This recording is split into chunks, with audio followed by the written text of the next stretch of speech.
Good evening. My name is Michael Leonard, and I am the publisher of the Palatka Daily News. Welcome tonight to the second evening of forums for 2020 campaigns in Putnam County.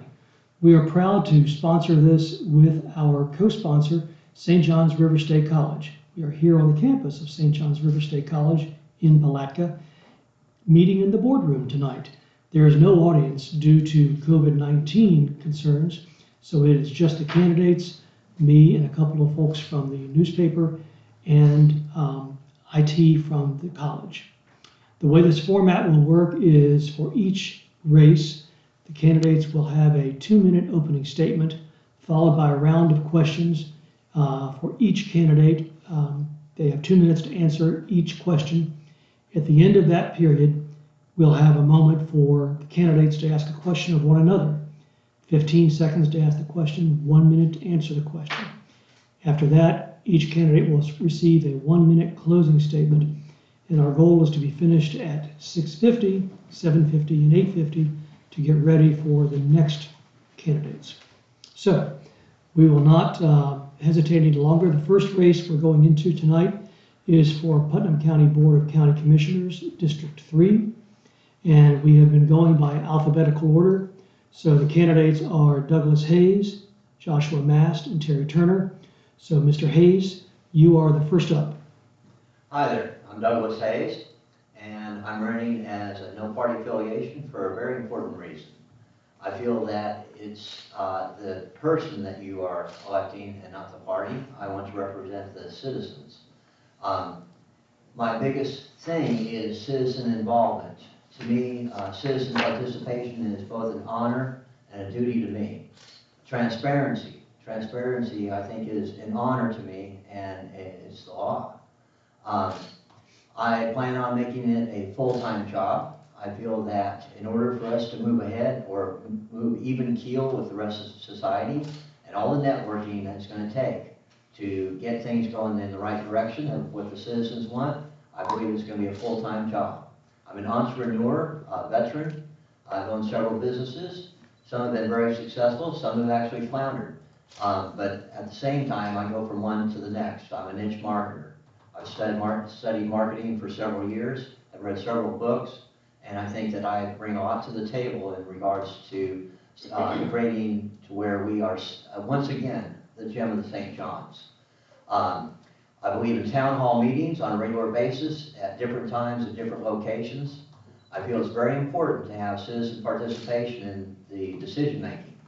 I'm also very big on where citizen advisory boards, even though it may be out of the box idea, but I'd like to present the idea that if 35 people want to be a part of that advisory board, 35 people should be allowed to be a part of that advisory board, not just a select few. It would maybe make decision making a little longer.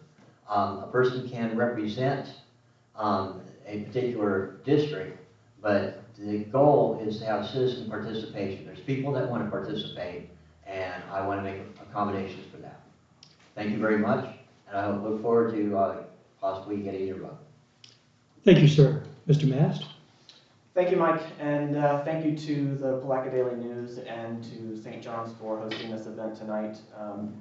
This election is one of the most consequential elections in probably the history of Putnam County. And I'm not just referring to the historic nature of my candidacy, but the fact that we have on the ballot this November the opportunity to choose a better way forward, a path that leads all of us into more prosperous times. An era of Putnam County where we can create the foundation for our citizens to be able to improve their lives with better jobs, access to affordable childcare, creating small business coalitions that get the support they so desperately need and deserve, access to broadband internet and upgrading all of our communication systems, a better funded fire and EMS department, and vital support for our local farmers. I am the son of a potato farmer and grew up working the fields on our farm in Hastings. Went on to achieve a successful career in retail management, where at the age of 25, I became a director of retail for North America for a major fashion company and oversaw the expansion of that company into the US from Europe. I'm also the proud dog dad of the best 2-year-old Dalmatian named Cooper. And for anyone who's an animal lover, I'm sure you can relate that they bring so much joy and definitely can be life-changing.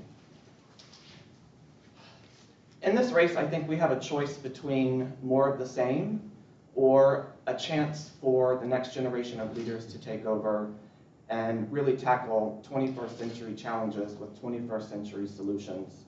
It is my goal here tonight to present the distinction between myself and my opponents and work to earn your vote on November 3rd, and I hope you'll join me. Thank you. Thank you, Mr. Mast. Mr. Turner, your opportunity. Thank you, Michael, and thank you to St. John's College for hosting this event as well. I'm Terry Turner, and I was appointed by the governor in September 1st of 2017, and I ran for a 2-year term to finish out the term of Commissioner Stillwell. And I'm having to run again for a 4-year term, a full 4-year term now. I've been a county commissioner for 3 years at this point, and so I think this race all comes down to one thing, and that's experience. Neither one of my opponents have had any government experience whatsoever, not even as much as sitting on a committee that I'm aware of. I think that it takes more experience than that to be a commissioner. I've been endorsed by Sheriff DeLoach, State Representative Bobby Payne, Clerk of Court-elect Matt Reynolds, and just today, Senator Keith Perry. I've been endorsed by the Northeast Florida Association of Realtors and the First Coast Manufacturers Association. I live in Putnam County. I've raised my children in Putnam County, and my grandchildren were raised in Putnam County, one of which is in college for respiratory therapy at St. John's, and the other one is going to college at Stetson.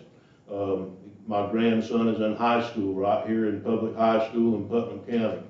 I'm proud that I'm from here. I don't have to do this. I do it because I choose to do it with the help of the citizens electing me to do it. I'm proud of our county. I'm proud of the things that we've accomplished over the last 3 years. We've balanced our budget for the first time in many years without using reserves, and we've dropped taxes. We just finished being able to drop the millage rate. So I'm proud of what we've done over the last 3 years. Thank you. Thank you, gentlemen. We now move to the question and answer session. Each of you will receive the same question and have 2 minutes to answer that. For the sake of ease, we will start on my right with Joshua Mast and move to the left. Mr. Mast, what 1 or 2 areas of county services do you believe are most in need of additional resources should they become available? Why do you think that? And what action would you take to find or free up those extra resources? Well, this is a much broader question than just 1 or 2 departments, obviously. First and foremost is probably the fire department and EMS services. That's been a hot issue in the last 6 to 8 months. Unfortunately, the problems that arose there were not just happening in the last 6 to 8 months. They've been happening for many, many years. And they've only just now started to be addressed, which I find troubling, to be honest. Also, animal control is a big one that's super underfunded. People are very passionate about it. And Mr. Turner is correct. The millage rate just went down last week, a whole 14 cents, which came out to about $600,000. So for each person, that's probably $5. I don't even think you can get a 6-pack of Natty Light for $5, but just talking about it is making me a little thirsty. So I think people would rather have had that money go towards departments that actually need to be funded rather than experiencing that reduction at this time. But again, there are many other departments. We have a 911 dispatcher's office at the Sheriff's Department that is basically at 50% capacity in terms of staff because they can't keep employees because all of the surrounding counties pay more than we do. So that $600,000 could have gone there. I mean, there's many, many different ways. In terms of how would we fund them, there is a broad list of things that I put on the table.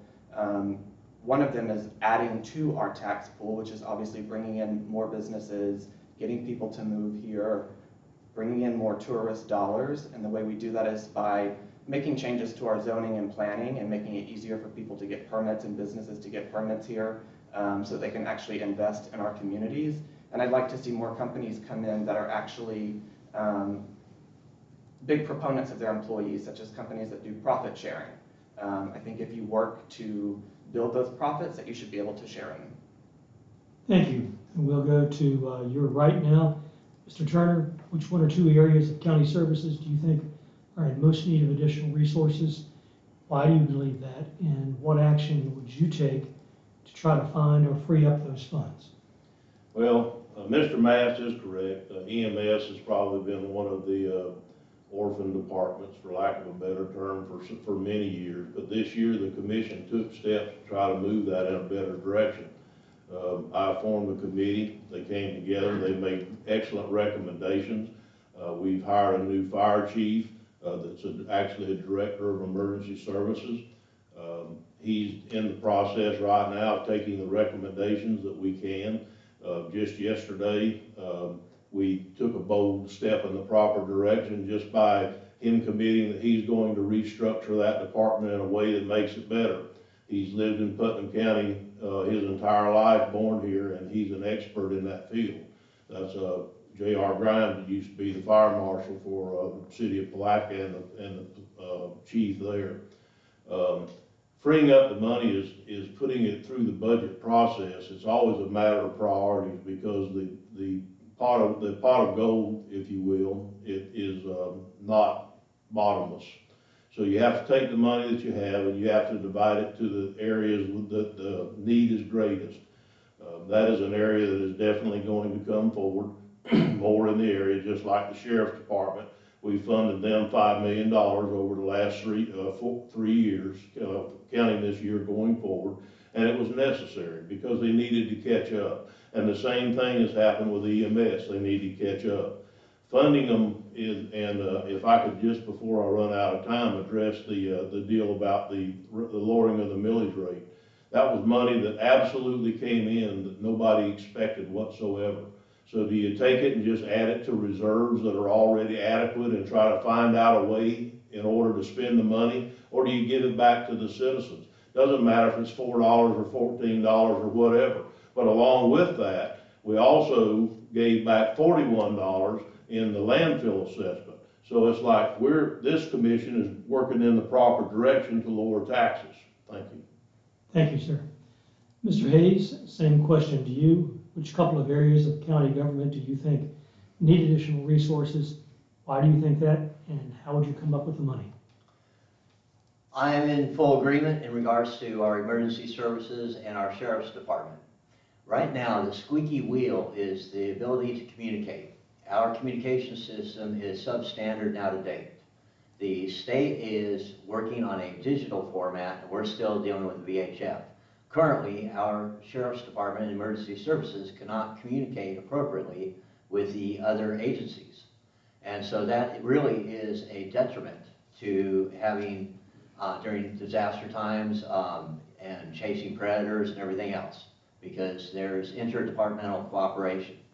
And so our sheriff has been working diligently through using different grants. In fact, I had the prime opportunity to present some grants to them. And one was already pretty much in the works. There are other grants, but at the same time, there are deadlines. My personal feeling about the $600,000, because traditionally, I have not seen in the budget where they have set money aside for grant matching. And so that was kind of like a bonus of money, and a lot of the things to either bring Putnam County up to even keel or to be ahead of the game is going to be through grants. People have to understand that grants are a return on our tax dollars. And so at the same time, there's usually a vested interest between 10 and 20%. So by capitalizing on that dollar would be that if we had the $600,000 set aside for grant matching, then historically, when it's been really a viable grant, we've had to dig into reserves because we really haven't budgeted for that, unless I'm unaware, but from what I can tell. The other department that seems to be really concerned to me is our animal services. It's departmented as animal services, not animal control. That seems to be a cultural behavior. And when we go to improve, I think that we should delegate it as animal services and rescue as a national standard. Thank you. Thank you. All right, this next question will go to you first, Mr. Turner. What more, if anything, should the county be doing to manage the COVID-19 pandemic locally? How has it affected residents and businesses? How would you use your position as an elected official to do what is in the best interest of county residents? Well, I think all we can do at this time, Michael, is we can promote social distancing, and we can promote mask wearing and safety in the businesses, but it's up to the business, in my opinion, to decide what they need to do to make that happen.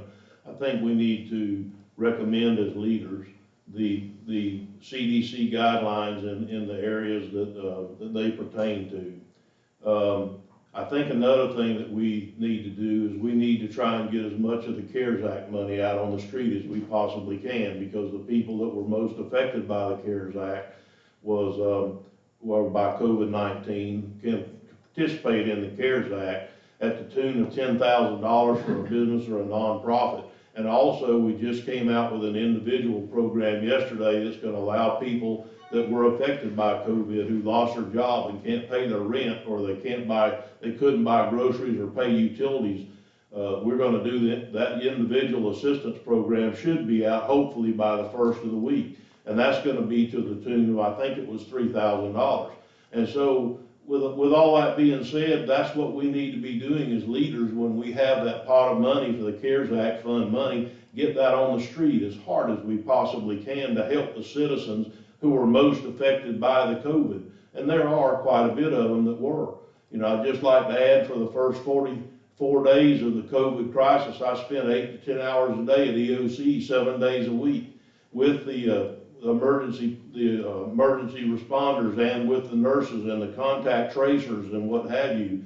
And most of it was to help, but it was also for me to get a thorough understanding of what the crisis really was. And so I put in the time to do that. I didn't have to, but I felt like I needed to, especially as chairman of the board. Thank you. Thank you.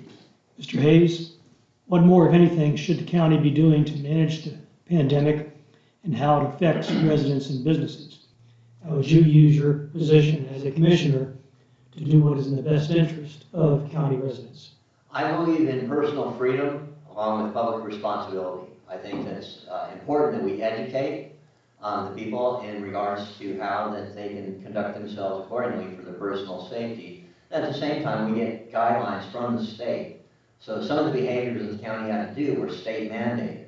So you can't really blame the leadership when they're abiding by what they were told to do. In regards to the CARES Act money, I think that is an important relief for all our citizens. But at the same time, I find it ironic that a fiduciary responsibility that we would pay $50,000 for advisement when we simply could have looked at the other counties that boldly listed what they're going to do with the CARES Act money and basically conform to their behaviors. I've been led to believe that $50,000 was because the guidelines were rather vague, and they wanted to make sure that they didn't step out of slot because we'd be responsible for paying that money back. But at the same time, my personal hunch was to find a way to spend that money other than what it was designated for. And then the other part I noticed is that when Commissioner Rawls had pushed forward to raise the amounts to been brought forth to the citizens and to the businesses, that Commissioner Turner was actually voting against it. It seemed to be a big battle and a big drag out as they were increasing the amounts and the deadlines. And so if we were to go bold forward and try to disperse that money, it should have been a long time ago. And it should have been at the max amount so that we could make it fair to all. And by looking at the guidelines that were published by the neighboring counties, it would have been very simple without having to spend $50,000 for advisement. That's $5,000 per business when you have an average, the beginning average was about 100 businesses that had applied. Now, in the last week, I've gone to different businesses to find out that they're unaware of the CARES Act availability, so we need to educate our citizens. Thank you, sir. Mr. Mast, question to you. What more could the county do to manage the pandemic and how it's affecting our residents? How would you use your position as commissioner to bring that about? Well, I think that it's unfortunate that this has become such a politicized issue. I mean, we're talking about the health of citizens, and people's rights end where mine begin. From the beginning, we didn't have much leadership. We just had our, county level leaders who were following what the state was doing, which in my opinion was not much. We shut down for 30 days, but that wasn't even very enforced. And as we know, we're now close to 50 deaths just in Putnam County. We had no mask ordinance. Mr. Turner talks about masks and recommending CDC guidelines as a leader, but is constantly photographed on social media wearing no mask, shaking hands, no social distancing. So if we want to talk about being leaders, then we need to lead by example.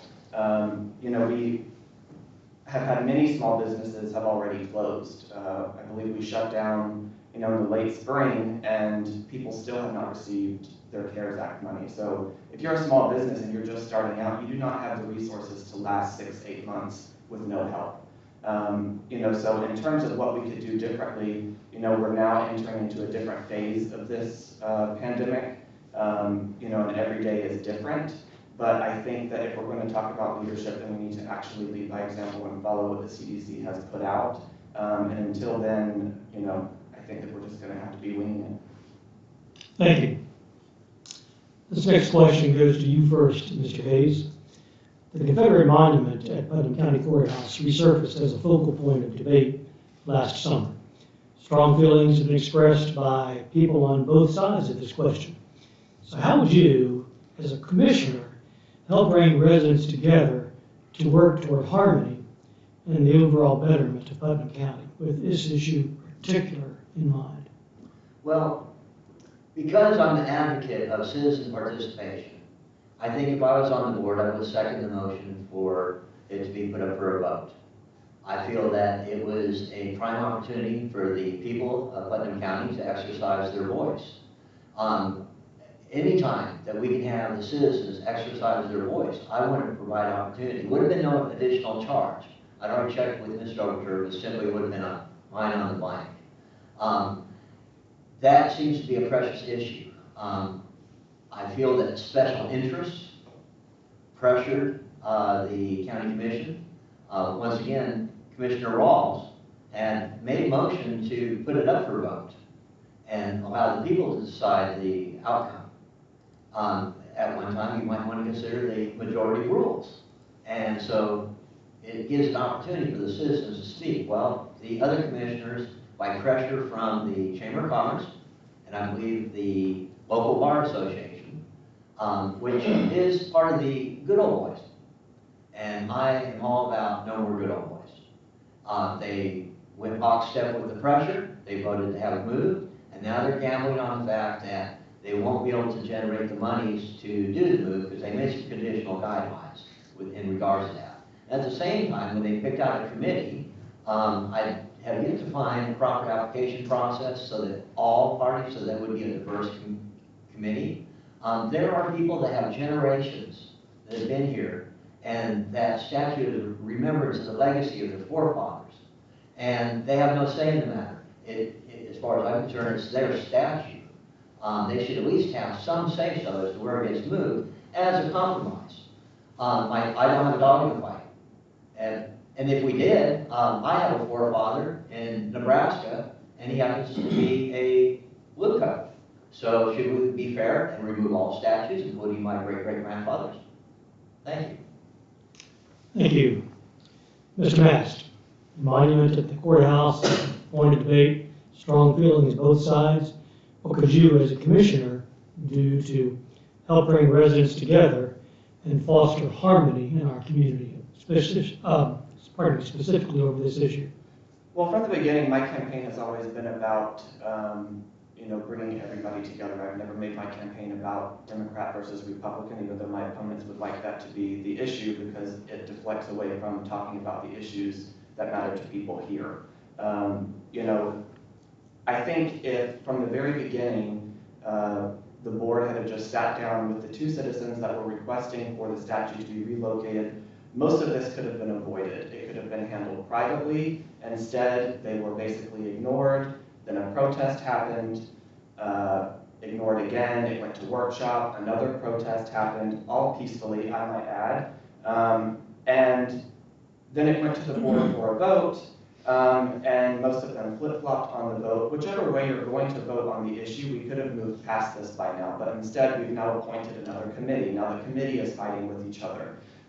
Who's going to be removed from the committee? We need a different person on the committee. It's just perpetuating this level of anger and divisiveness over the issue and in the community. And I think that, whichever way we were going to vote, we should have voted on it and moved past it as a county together. But instead, we're still sitting here fighting about it today.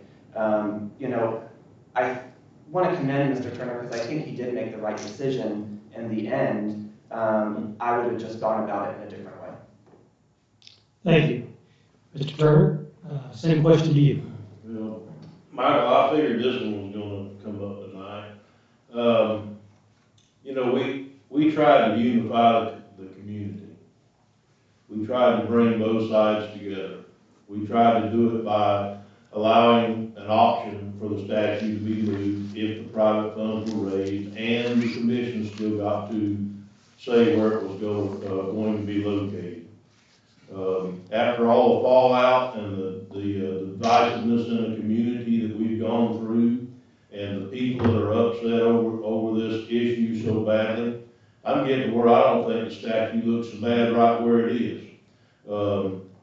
I don't think it needs to go to a vote. I still don't. And it wasn't because I was trying to take the vote away from the people. I was trying to unify the community, and I feel like the people voted for me to make a decision.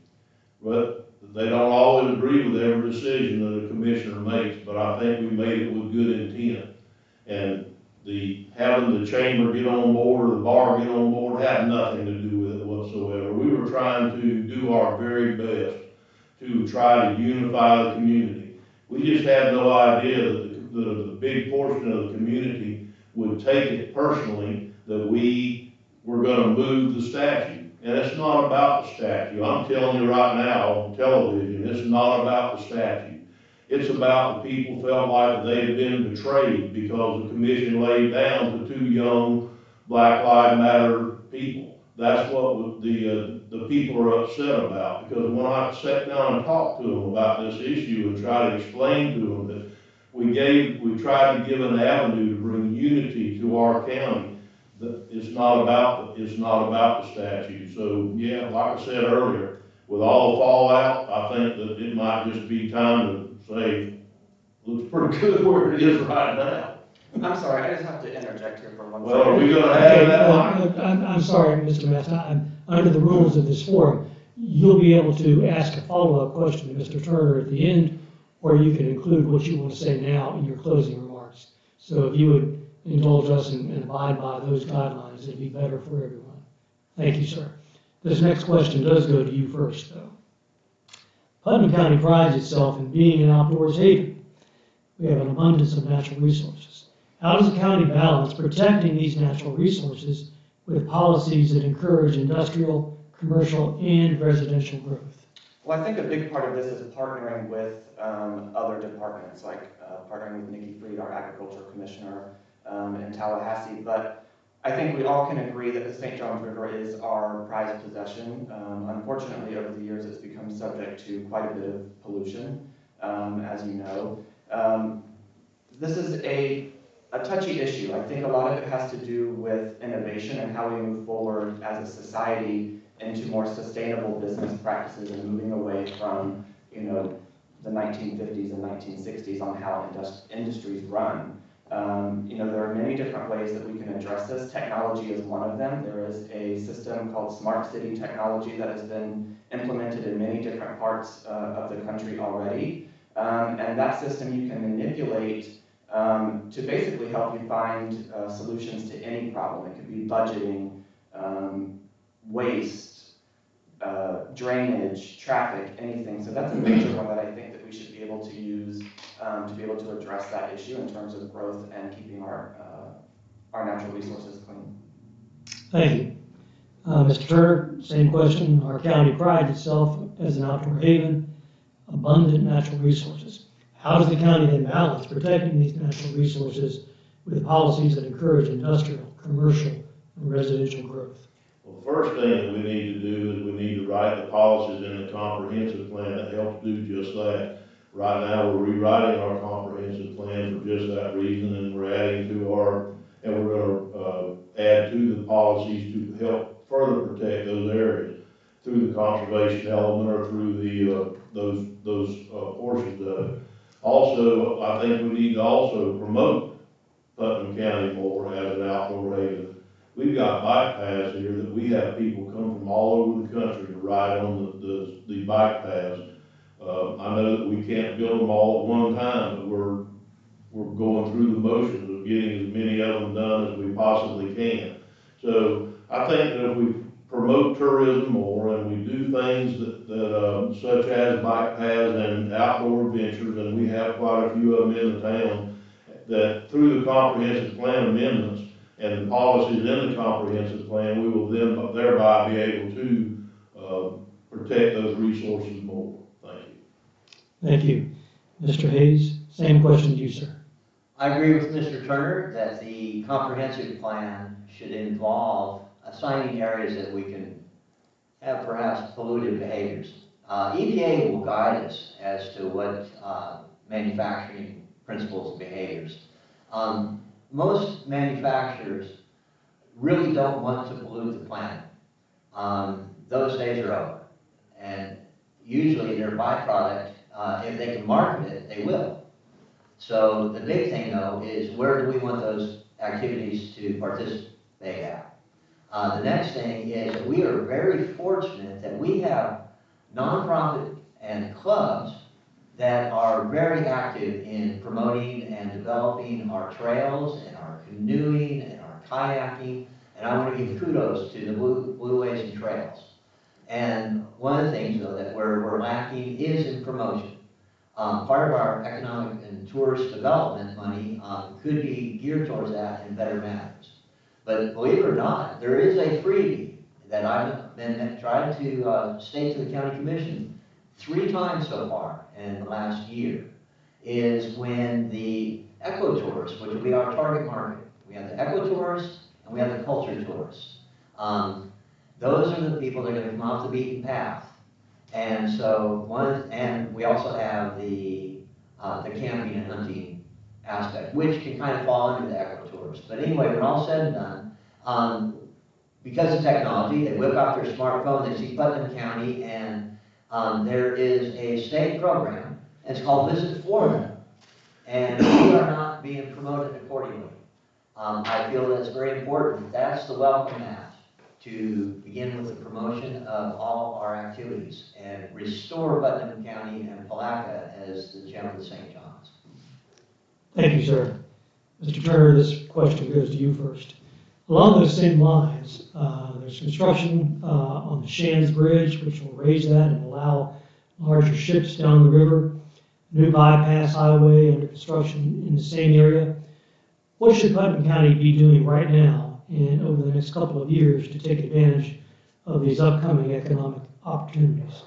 Well, the thing that the county's working real hard on at this point is a grant from the federal government, U.S. Army Corps of Engineers, and we're deep into the process, and it's looking very positive at this point. We haven't got it yet. To come in and actually dredge out the river and give us a study on our port.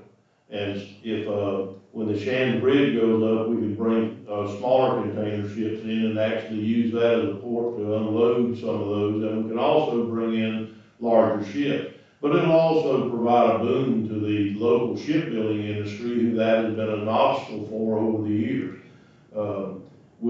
With Shands Bridge being raised, it'll also help with the opportunity to get more people to be able to come down in this area, down the 4-lane highway from the north, and the new bypass that's coming around into the Green Cove Springs area, which is going to help in the north part of our county with development in certain areas along that corridor.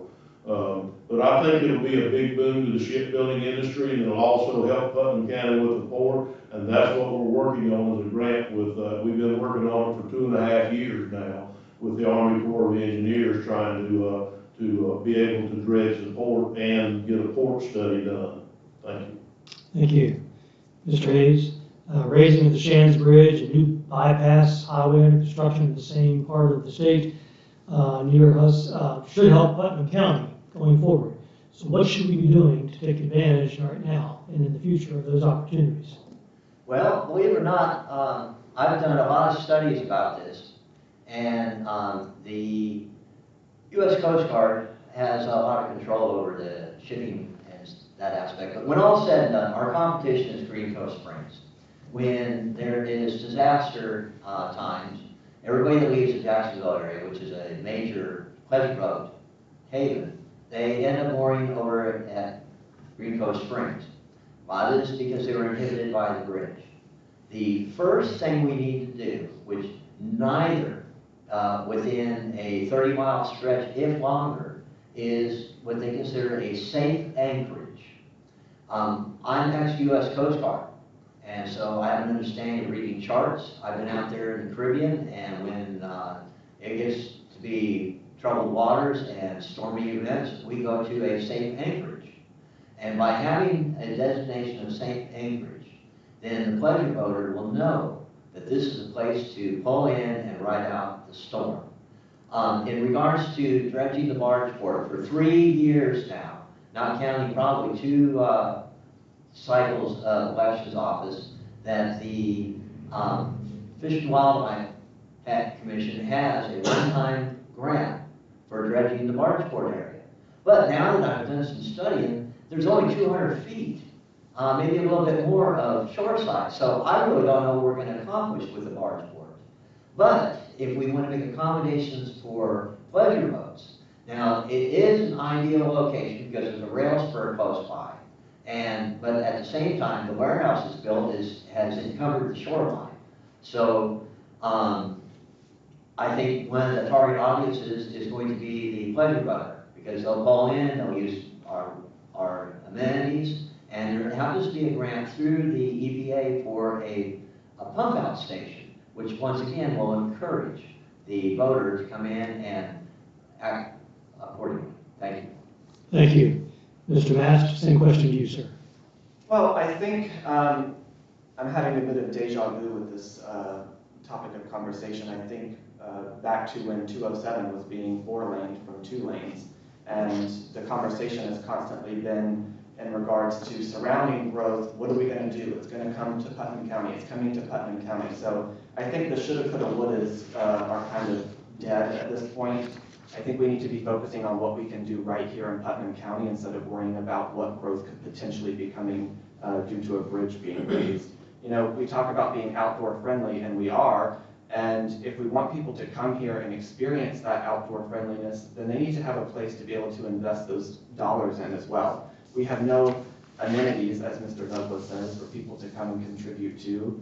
And it's a reason why we have so many people that go to surrounding counties for work. I mean, we have been basically a flyover county, if you will, for people that are commuting from one place to the next for work. So I think instead of talking about what could happen from surrounding areas, I think that we really need to be pulling up our sleeves and focusing on what we can do here in Putnam County. All right, thank you. Mr. Hayes, this next question goes to you, and I believe after this question, we would enter the round where candidates ask questions of one another and then go to closing statements. So then again is a 2-minute question. Are you satisfied with the relationship that Putnam County has with the municipalities in the county, Palatka, Crescent City, Interlochen, Pomona Park? What could be done in your mind for these governmental bodies to better coordinate and maybe avoid duplication of services? Well, I kind of look at the relationship between Putnam County and the city of Palatka. They're acting as frenemies. Some of it could be because the leadership has different political ideals. It could be historic behaviors and cultures. But we have to realize that, one, the city of Palatka is our capital, and it is the epicenter of our activity and marketing. Crescent City gets left out of the picture quite often. I feel that it's important. The city has become incorporated to develop some sovereignty from county rule. But at the same time, it's the county's responsibility to nurture that. And so through joint programs, funding mechanisms, and allowing the people of that metropolis to rule themselves the way they want, that we can all get along a little bit better. We need to overlook our political differences because we're all in the same boat. And we need to encourage the growth and well-being of our incorporated areas along with the unincorporated areas. And one way I intend to promote that as a county commissioner is by developing community centers in all the different communities throughout the county.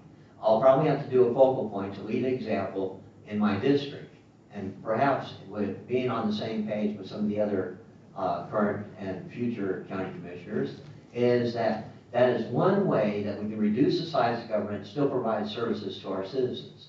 And so, for a prime example, is if you have a community center with free Wi-Fi, now there's access to broadband internet for those who can't even afford to have the service in their home. The other part is there's some people that are a little inept of the computer resources, and so we can have mentoring and capabilities. So community centers are going to be a big thing. Thank you, sir. Mr. Mast, county's relationship with its municipalities, what do you think can be done to improve these relationships for coordination and perhaps avoiding duplication of services? Well, I think that we should have some kind of intergovernmental communication and board, if you will. I think that the vast majority of our citizens don't even really understand what the role is of their local leaders, particularly county commissioners, the mayor. They don't understand city tax versus county tax. What do those services get you from those tax dollars? So I think that we need to have much more input into our community. One thing I would like to do is to partner with the superintendent and go into the high schools and talk to the students about what their local leaders do, and really start to have more social education, if you will, on the issue. And I think by addressing that, it will address some of the issues of duplication of services just by educating people on what the departments do, but more importantly, having the communication between the municipalities and making sure that everybody's on the same page, they understand what's going on. And I think part of that is also having a very strong social media presence. So perhaps something was missed. Somebody can look on social media and find that information very easily, which is another thing that I think that we need to be moving in a positive direction with is technology overall. Thank you, sir. Mr. Turner, same question to you. I think it's very important that we try to be as close as we can to our municipalities. But it's a two-way street. They can't just ask for services from the county and not help with services back to the county. It has to be a two-way street. In most instances, it really is. We were able to fund the municipalities for their COVID expenses, and we were able to fund them into the last budget year, and so they didn't have to wait until the end of the future to get their the money that they direly needed to cover their COVID expenses. So yes, it's definitely a two-way street, and we're definitely there as a commission right now to help where we can, but it's got to be a two-way street and back both directions on it. And I think in most instances that it really is. Everybody thinks that we can get more done if we work together. Thank you. Thank you, sir. All right, gentlemen, we are now at the portion of the forum where you get the opportunity to ask a question of one another. 15 seconds to ask the question and 1 minute to respond. We'll go in order from my left to right, Mr. Hayes, Mr. Turner, and Mr. Mast. So Mr. Hayes, you have 15 seconds to ask a question of one of these other gentlemen. For 3 times this year, and for the last 3 or so years, I've been pointing out the need to educate and enforce a dog licensing program. The proposed operating cost of our animal services is about $540,000. And so I'd like to know why, when I point out the potential revenue of $300,000, Mr. Turner has not taken my suggestion in educating and enforcing. Okay, sir, you need to be completed with your question. Thank you. Yeah, I kind of figured both of them would ask me a question, so that's fine. I think what you'll find is most of the suggestions that Mr. Hayes has came up with has been recognized by the Animal Services Committee. So we have people that serve on that committee that bring recommendations to the board, and that recommendation hasn't come back to us, even though it has been talked about in that. So, yeah, I understand that he's trying to make out like it's me not doing something, but that's just not the case. The Animal Services Committee is where this would go first. And so, I don't know how to answer it more than that. If they bring that recommendation to the board, I know that we already are getting some money from some of these licenses. We're just not getting as much from the licenses as Mr. Hayes would like us to raise the fee. Okay. Thank you. Thank you.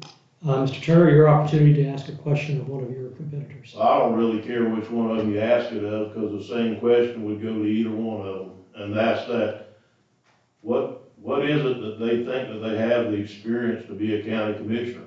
Neither one of them have served on any committee. Neither one of them have been in any government in any form whatsoever. They haven't even participated in the government in the lower levels.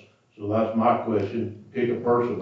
You choose. This is I'll up to take you. the opportunity to answer. How about that? There you go. Well, I find it a bit interesting that we want to talk about experience when you support a president that had no government experience when he was elected. So we can start there. In terms of what committees I've sat on, I don't think you really understand or know my personal history very well, to be quite honest. So I find it interesting that that's a statement that you would make. I think that Mr. Turner talks a lot about experience here, and many would argue that it's the wrong experience, which is probably why there's two candidates sitting here today. I understand that this is a election, and it's hard to hear being criticized, but that's what this is, and that's why I'm sitting here today, is because I think that there is a different way that we can move forward, and I don't think that I need to be patronized by Mr. Turner for trying to achieve that. Thank you, sir. This is your opportunity now to ask a question, Mr. Mast. Well, mine is actually to Mr. Turner, so he's correct. If you win this election, how do you plan to achieve economic prosperity here in Putnam County? You talk a lot about living within our means, but the county just doesn't have any means. So how do we get off of the hamster wheel and actually move into a place where the county is no longer the poorest in the state, which it has been for many, many years? Well, I thank you for that question. I think we've done many things for economic development for a rural county. We've brought in Camarco for the new egg plant, brought in jobs, we brought in, and let me just say this, Putnam County doesn't need jobs. Putnam County needs better paying jobs. Putnam County has 500 or 600 jobs within Palatka right now that are available tomorrow. So like I said, Putnam County doesn't need jobs, they need better paying jobs, and that's what we need to do. We just got the paper machine up and running. It's for the first time in years, we've had over $500 million put in that service. That's economic development. We say that we don't have it, we are having it. We're having good economic development and growth in industrial and in businesses. We're having it as we speak. It's just that it's not front page story once it's open and running or whatever. So we have been doing good for economic development. Could we do better? Yeah, probably we could, but we've been doing pretty good for a small rural community. Thank you. Thank you, gentlemen. Now we just go to the 1-minute closing statements, and we'll change the order around from the opening statements. Mr. Turner, you were last. You can go first. Mr. Hayes, and then Mr. Mast, you can close. Well, I appreciate the opportunity to participate in this with you guys tonight, and I really appreciate, I'd like to say I appreciate again you supporting the community like you do, and by having these forums. It has been a trying year without being able to have many forums, and even in this format tonight, we don't have many visitors. I would like to say that I would like to ask the citizens for their vote again. I do my best, I really do. I'm a commissioner first, and my other interests are second, whatever those interests may lie. And I would like to say that if you have any more questions, if you would, go to Terry L. Turner on Facebook, or terrylturner.com is my website, and just give me a question or shoot me an email, and I answer my phone calls. Thank you. Thank you. Mr. Hayes? The thought of experience comes with baggage. And one of the baggages is the good old boy system. I represent the citizen that's fed up with that. We want a little bit different. We want to move forward. I'm innovative. I'm a firm believer and have been able to provide different STEM-related things so that we can use our brains to earn a dollar and get that living wage. I am running because I have been at the county commission meetings bringing ideas and get stifled, along with others. There's claims that they're listening to me, but I see nothing moving forward. My activity level with the different committees, in fact, I was the only, I repeat, the only one that signed up for animal services, and instead Turner had called one of his buddies and put them in place. Never even gave me an opportunity to explain why I felt qualified to do so. It's, once again, the shush of the outsiders and the good old boys. I'm going to do something about that. Thank you, sir. Mr. Mast, up to you now. Well, thank you again for having us here tonight, and thank you to Mr. Turner and Mr. Hayes for coming here tonight. It's been a pleasure to have this discussion with everyone. Like I said in the beginning, I think that this election comes down to two things: either more of the same, which we clearly know does not work, or do we move into the next generation of leadership that has bold ideas, excitement, and energy behind their campaigns. You know, if you just take a look at social media in general, Mr. Turner has basically next to nothing on his social media. Mine is constant ideas put forth, engagement with the community, and I think it just shows a level of encouragement and energy behind the campaigns that I think is something that's desperately needed to be brought to the county in terms of leadership, and really bringing the community together and having them be involved in more of the process. And I look forward to earning people's votes. If you have any questions about my platform, you can go to joshuamast.com, Facebook, mastforputnam.com, or Twitter @mastcounty. Thank you very much. Thank you to each of you, Douglas Hayes, Joshua Mast, Terry Turner. Each of you, we appreciate you offering yourselves for public service to Putnam County. To our viewers and readers, this will conclude the first forum tonight. We'll take a break of a few minutes and be back with a forum for Putnam County Sheriff. Thank you.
3.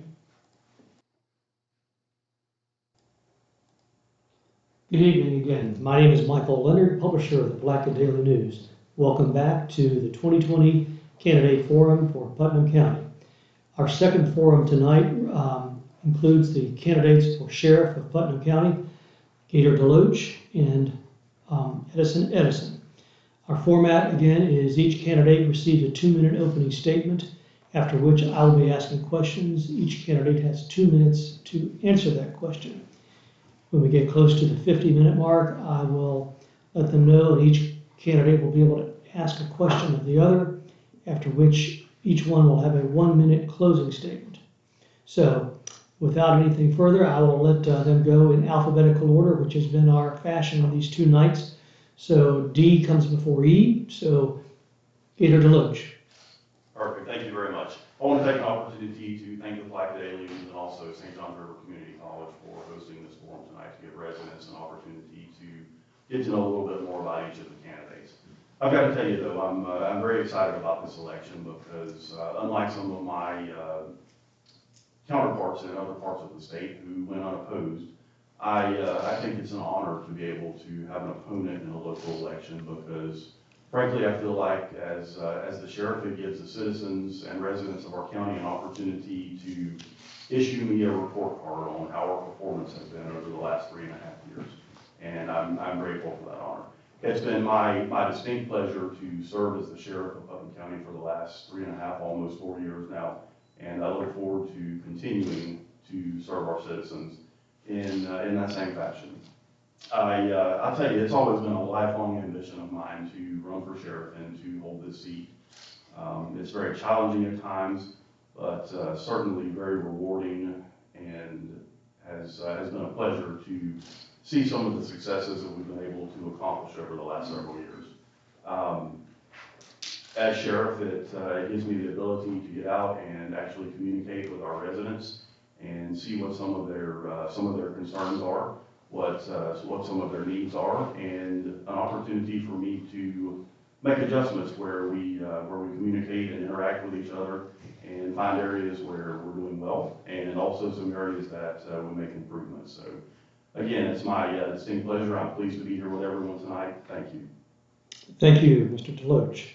Mr. Edison.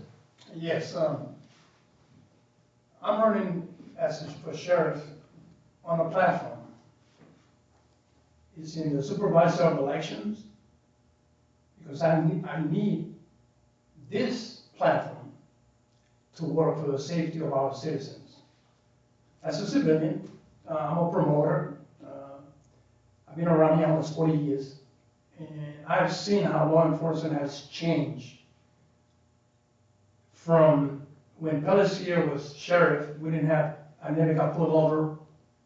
I think once my van was without a door. Make a long story short, the officer was well behaved, very professional. They didn't even ask me for my drugs. He just was concerned how was my health.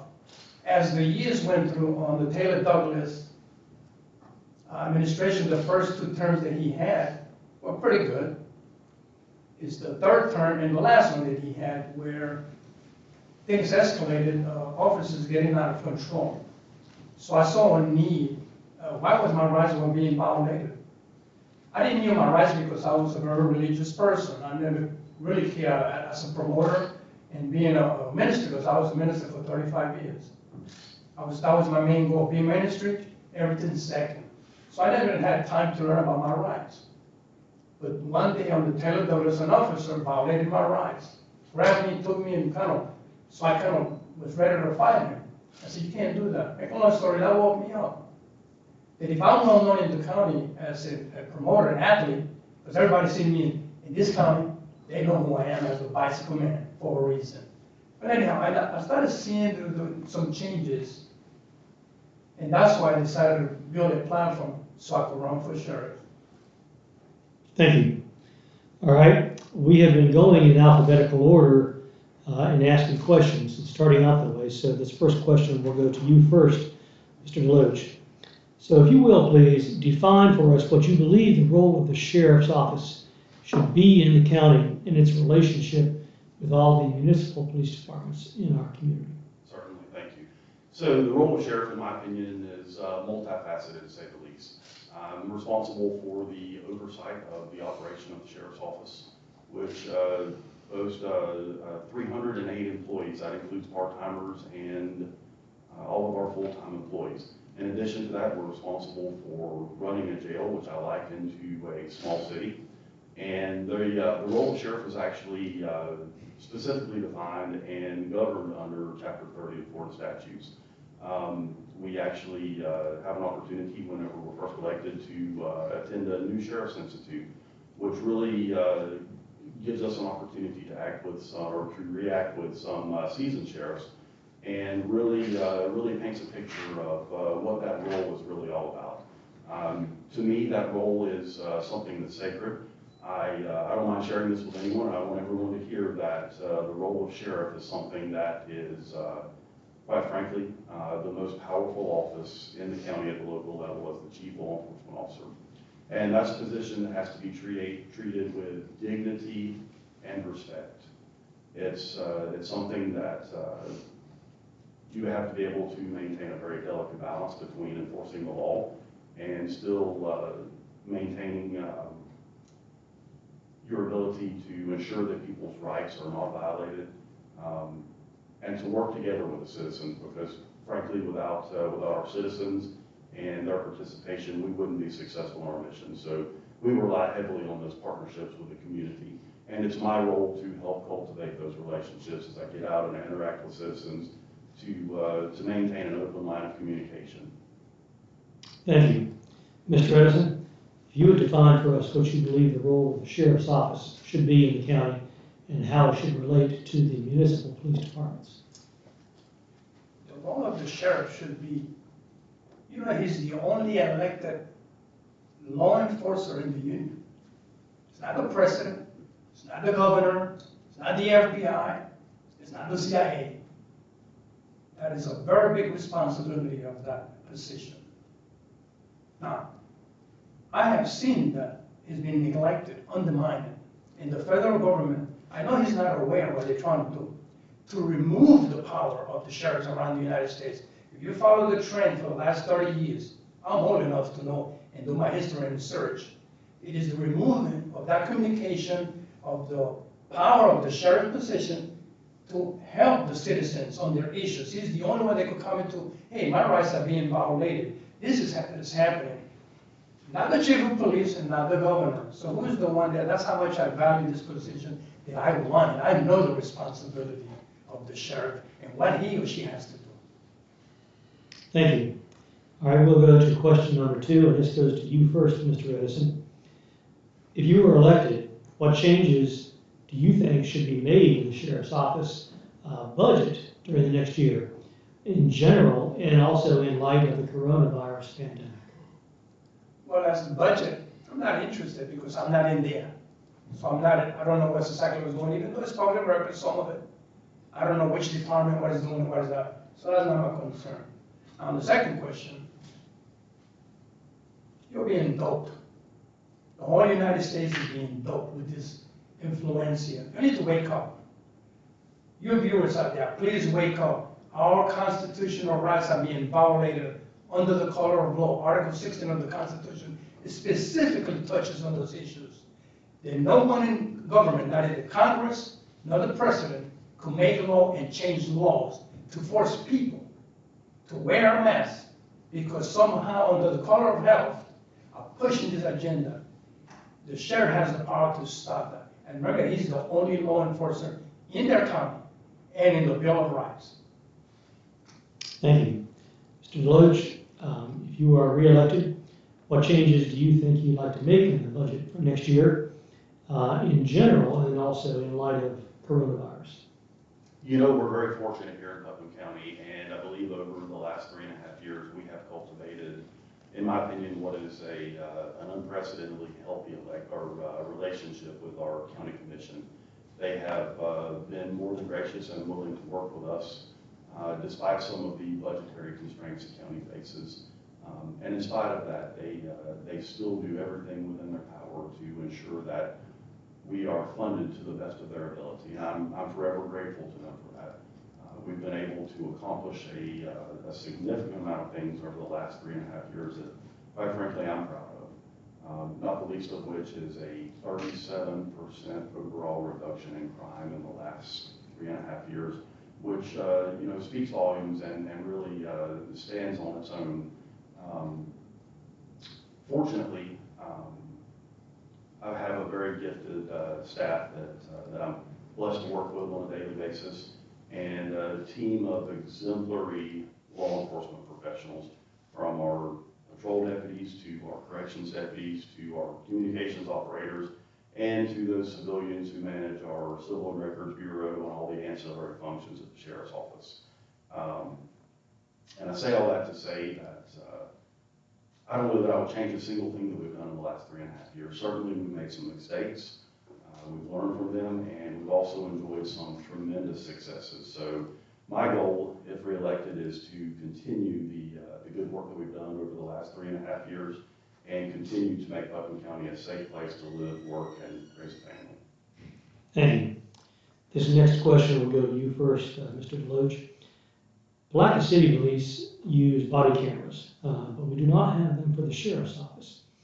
The importance of these devices related to officer safety and documenting arrest actions is well known.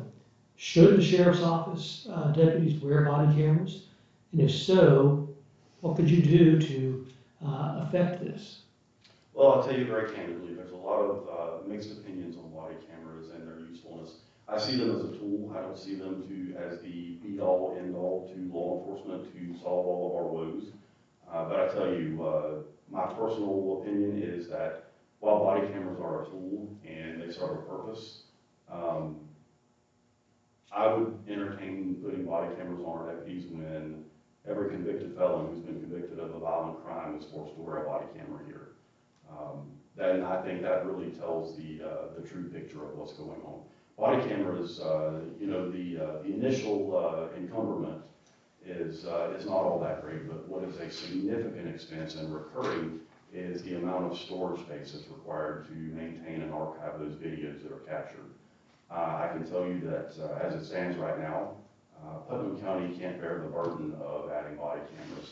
While I see the benefit to them in certain circumstances, they don't always tell the whole story as people would have you to believe. As a matter of fact, just within the last couple of years, the ACLU has actually somewhat reversed their position on body cameras and has backed down from their original stance that they thought the body cameras should be deployed nationwide. I think that our time, money, and effort is better spent in making sure that our deputies are equipped with the absolute best training to ensure that they are well equipped to deal with persons that are mentally ill and other issues not unlike that, to ensure that we deliver the best possible services to our residents here. Thank you. Mr. Emerson, same question to you. What do you think about body cameras? 6 years ago, I was the first one to mention that as recorded at the supervisor of elections, and I never had the opportunity to put it in the Palatka Daily News due to that I don't like to spend my money. But I'm a concerned citizen. I'm demanding, because there's many cases where even just about 3 months ago I got pulled over in my truck campaigning. But I know what they were trying to do, profile me, because he was in a black neighborhood. The house is known to be, from what he was telling me, that they suspecting that he's doing drugs because of the type of cars that he's driving, which were they profiling him. Because I went there to do work for the people who owned the mobile home, and I fixed it, and I had a chance to exchange his opinion. And I said, you're right. Now, if I had that camera there, that's why I put cameras on my truck now, to record them. Because it's he or she in the court of law, you have evidence. It doesn't mean they cannot be manipulated. Because I know a case actually in California where the sergeant in charge of that went and manipulated the videos. It could be manipulated, yes. But the man was so knowledgeable about how the camera system worked and how they had tampered with it. But I do demand it, and I want it, and I will pay it out of my salary for each officer. Will get a camera. There's no questions about that. Thank you. This next question is to you first, Mr. Edison, and somewhat related. What can the Putnam County Sheriff's Office, what should the Putnam County Sheriff's Office do particular specific actions to avoid conflicts that have occurred elsewhere? And I'm thinking specifically of racial relations. That's a good question.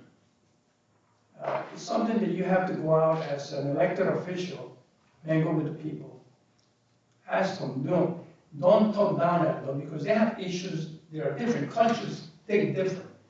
We know that. People keep saying racist, racist. No, we only want human race. Let's get that together. And there's two sexes to that, male and female. Whatever you want to take after that is not my business. Learning how to communicate with the people, having instructions for the opposite, hey, stay calm. Yeah, you have to have control. But your disposition, believe it or not, is going to diffuse the situation. Like the time the officer grabbed my arm and all that, he was escalating until I says, okay, I'll take care of you with Taylor Douglas. That kind of made him help him stop from, because he knew that I had a direct channel with the sheriff, which we don't have that now. So I think the sheriff should be able to call, and anybody can call the sheriff and say, hey, I got this problem in my community, I'm having this racial issues, is there anything you could do to me? And then within the department, you should be able to have some advisors, either psychologically, because I've seen where there's need to have somebody in those circumstances to diffuse the situation. Thank you.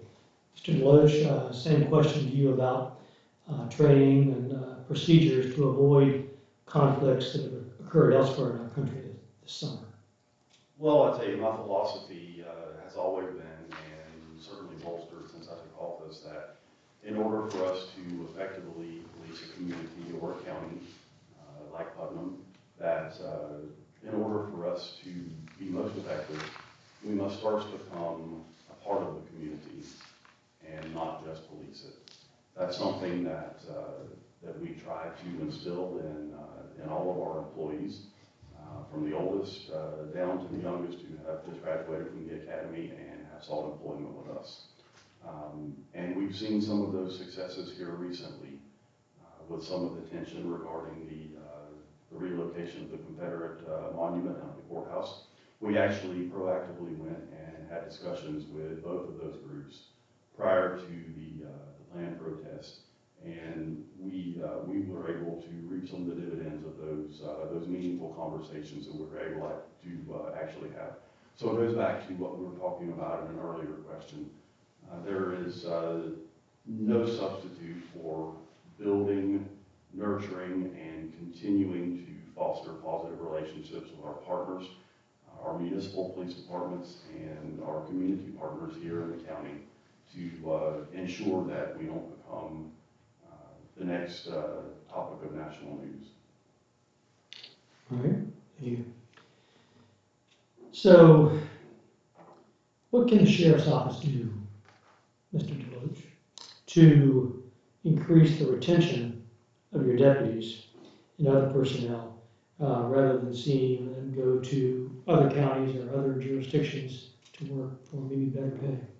You know, that's an excellent question, and I'll direct your attention back to January 3rd of 2017, whenever I took office. The day that I took office, we were actually an entire patrol shift short. So 25% of our workforce that drives green and white cars around was non-existent.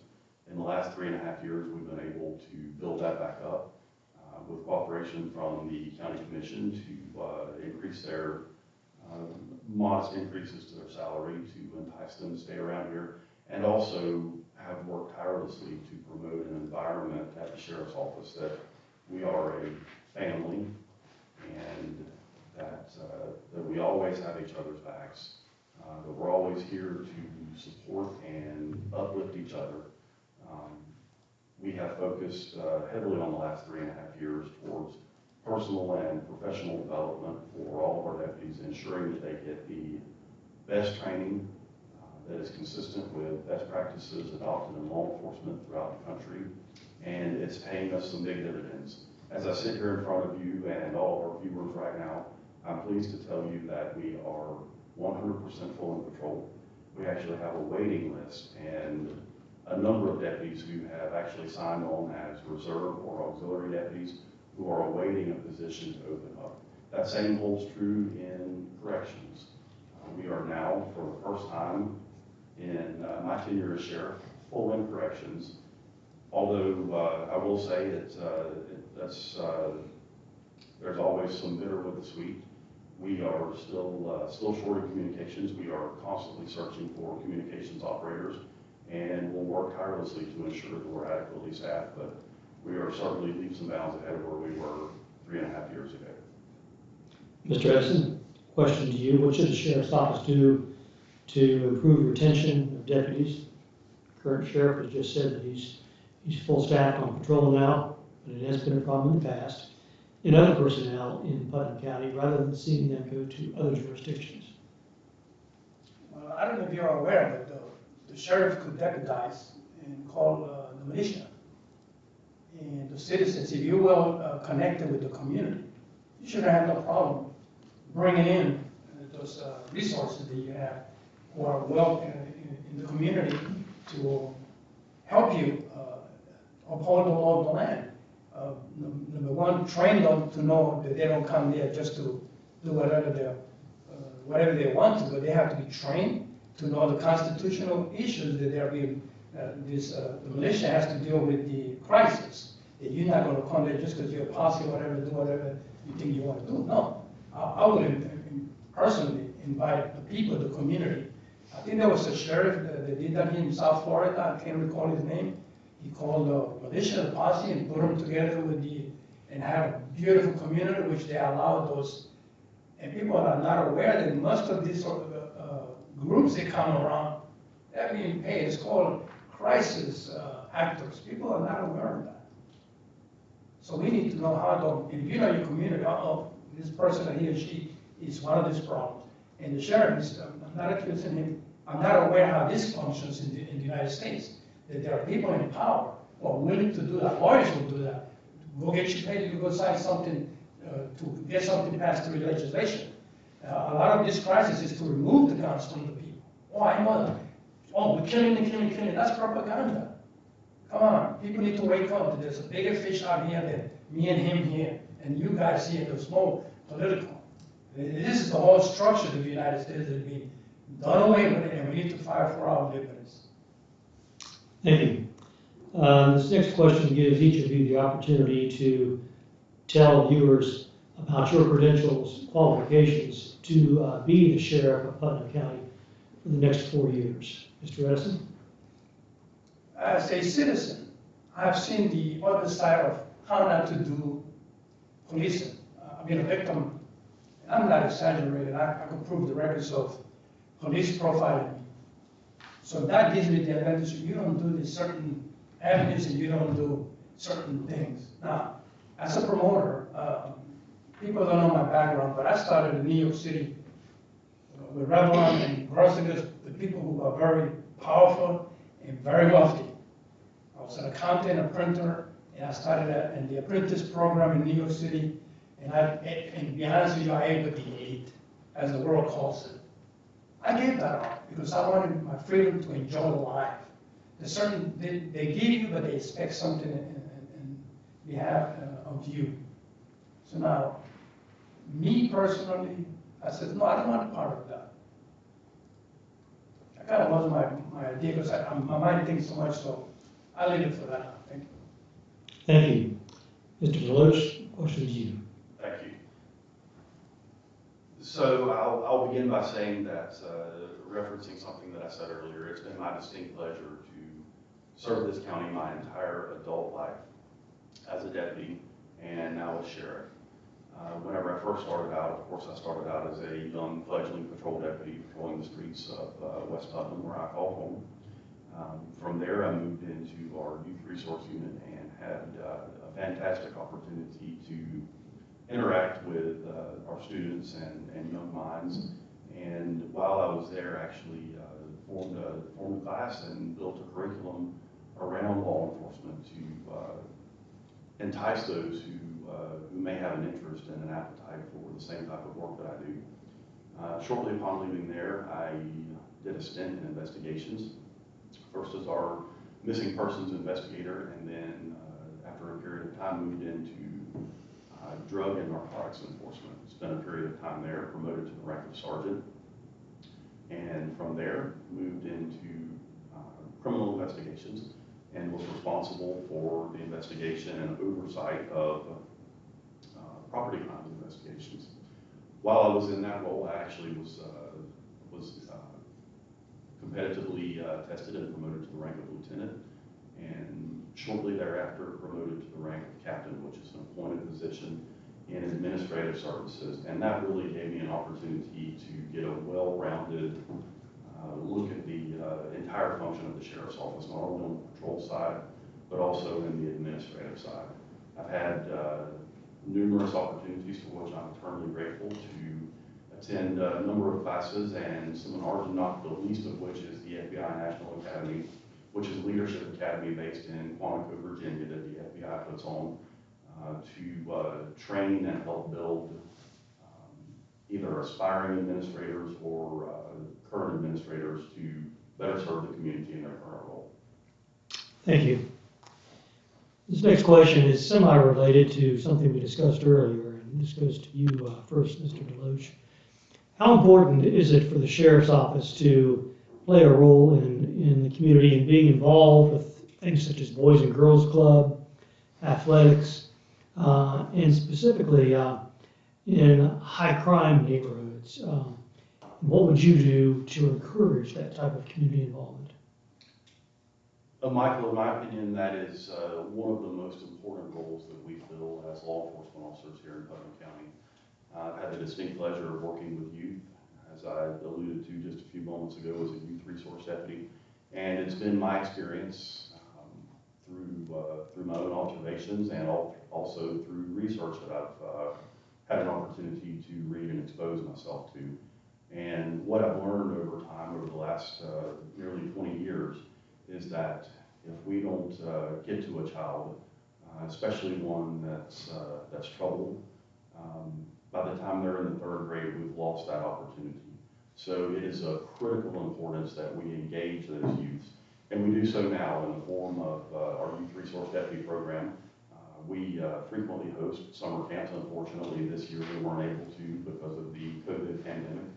But we still have a very active and robust police athletic league, of which I'm the president of the board.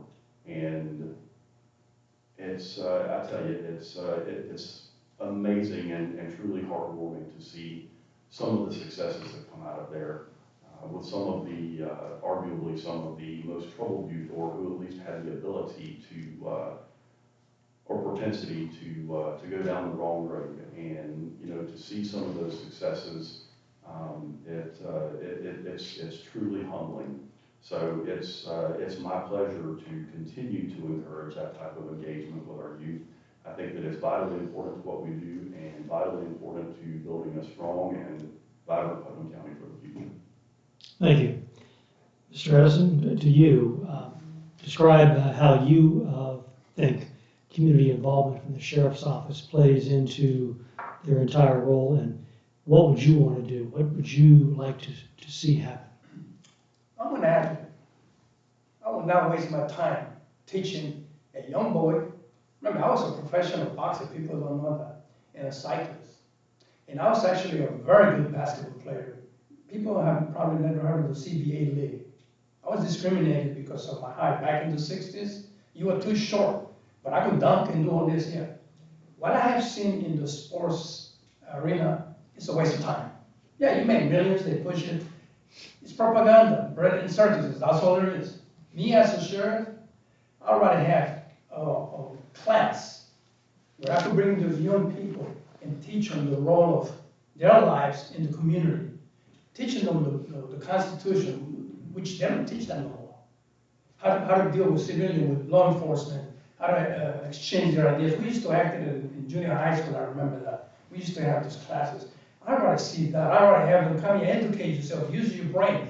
Because right now, even though I still could outrun guys at 40 years of age in my bicycle. That's how good I am.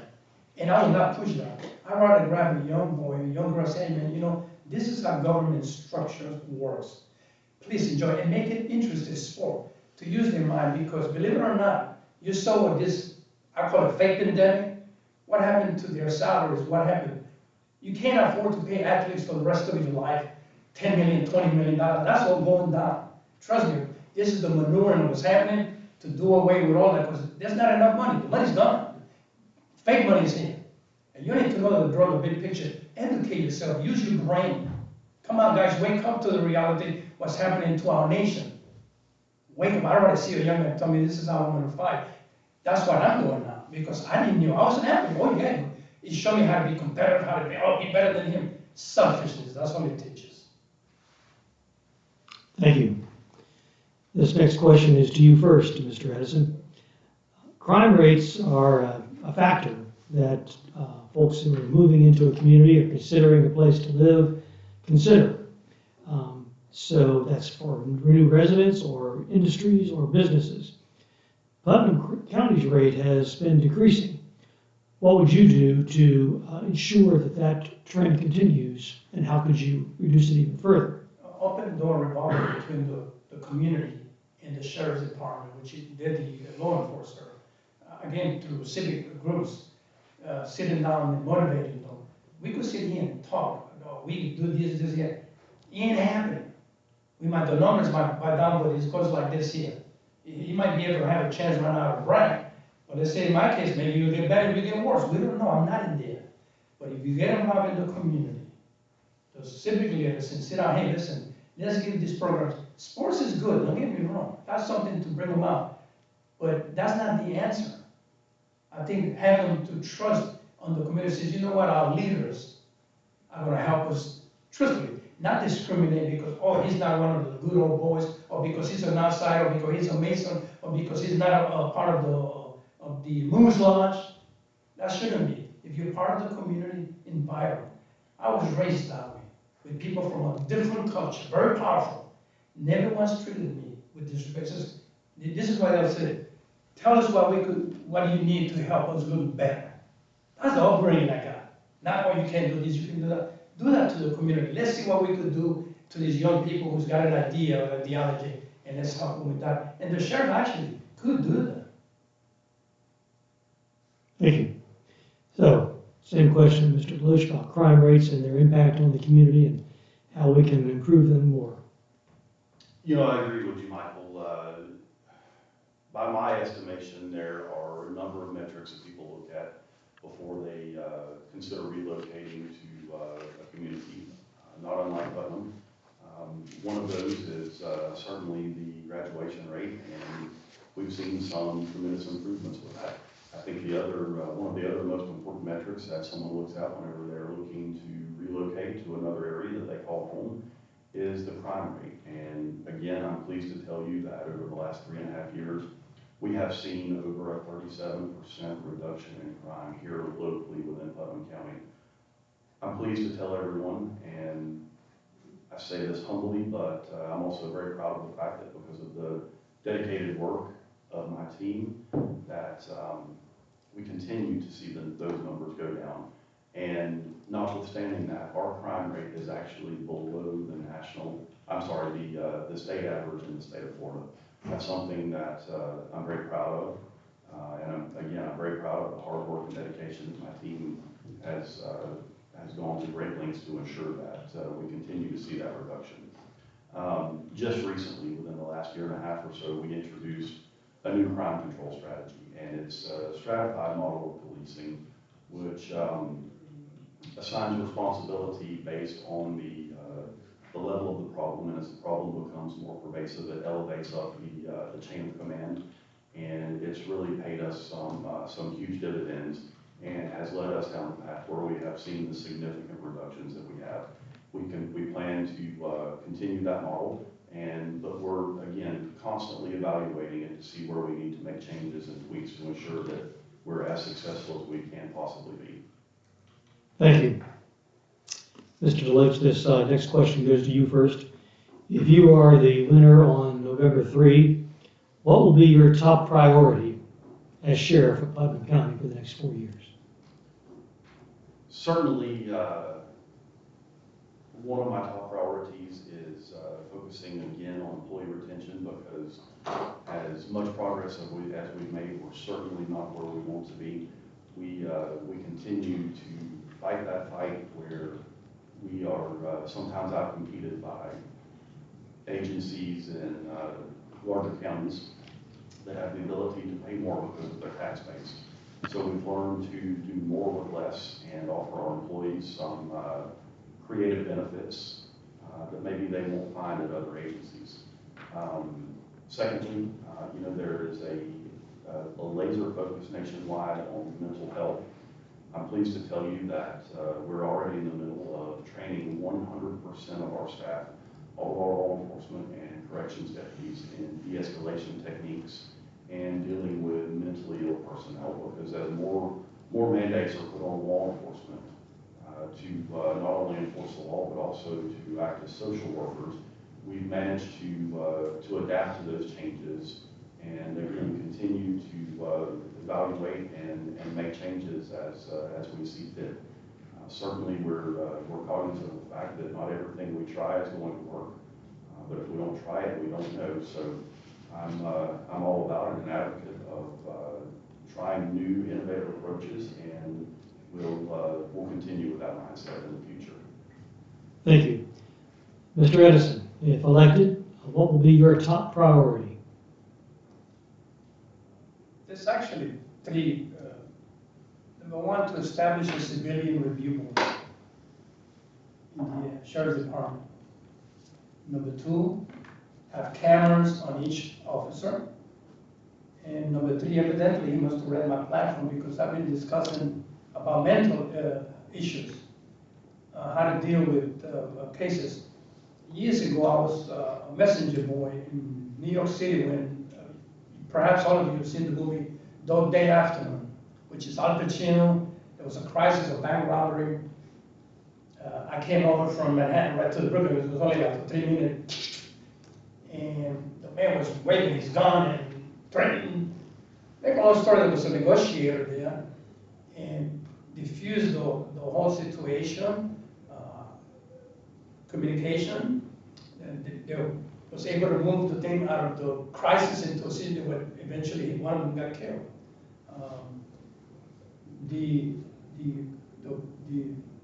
I always get my book. I got so much, my brain just bombards with ideas. But I would like to establish that classes for police officers how to deal with mental issues, because there's ways to solve them. I've been pointed at and shot at in my life, and you see me here, crazy guys, gangs in New York City, and right here in at the village, what is called the village, playing basketball. 2 guys, pow, pow, pow. I could have called the sheriff, which was Taylor Douglas back then. I didn't. I diffused the situation. It's never in the paper. I'm not here to brag, and I will bring this to friends. But you know why they would have charged him? Possession of an illegal gun. Guess what? He has a right. The Bill of Rights gives him that. They just need to be educated properly to understand their responsibilities in life. Thank you, sir. Gentlemen, we are now going to move to the portion of our forum where each of you has the opportunity to ask a question of the other. Try to limit your question to about 15 seconds, and then we'll have a minute or so to respond to it. So, Mr. Edison, you can go first and ask a question of Mr. DeLoach, and then vice versa. You mentioned a lot about open window, to be involved in the community.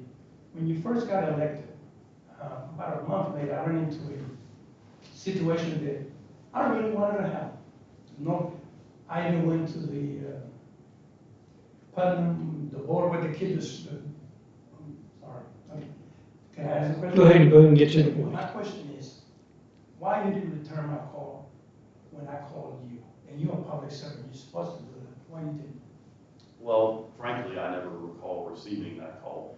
I'll tell you that I made a solemn promise to the voters of Putnam County, and that's that I would not change my phone number whenever I got elected, and I have kept that promise.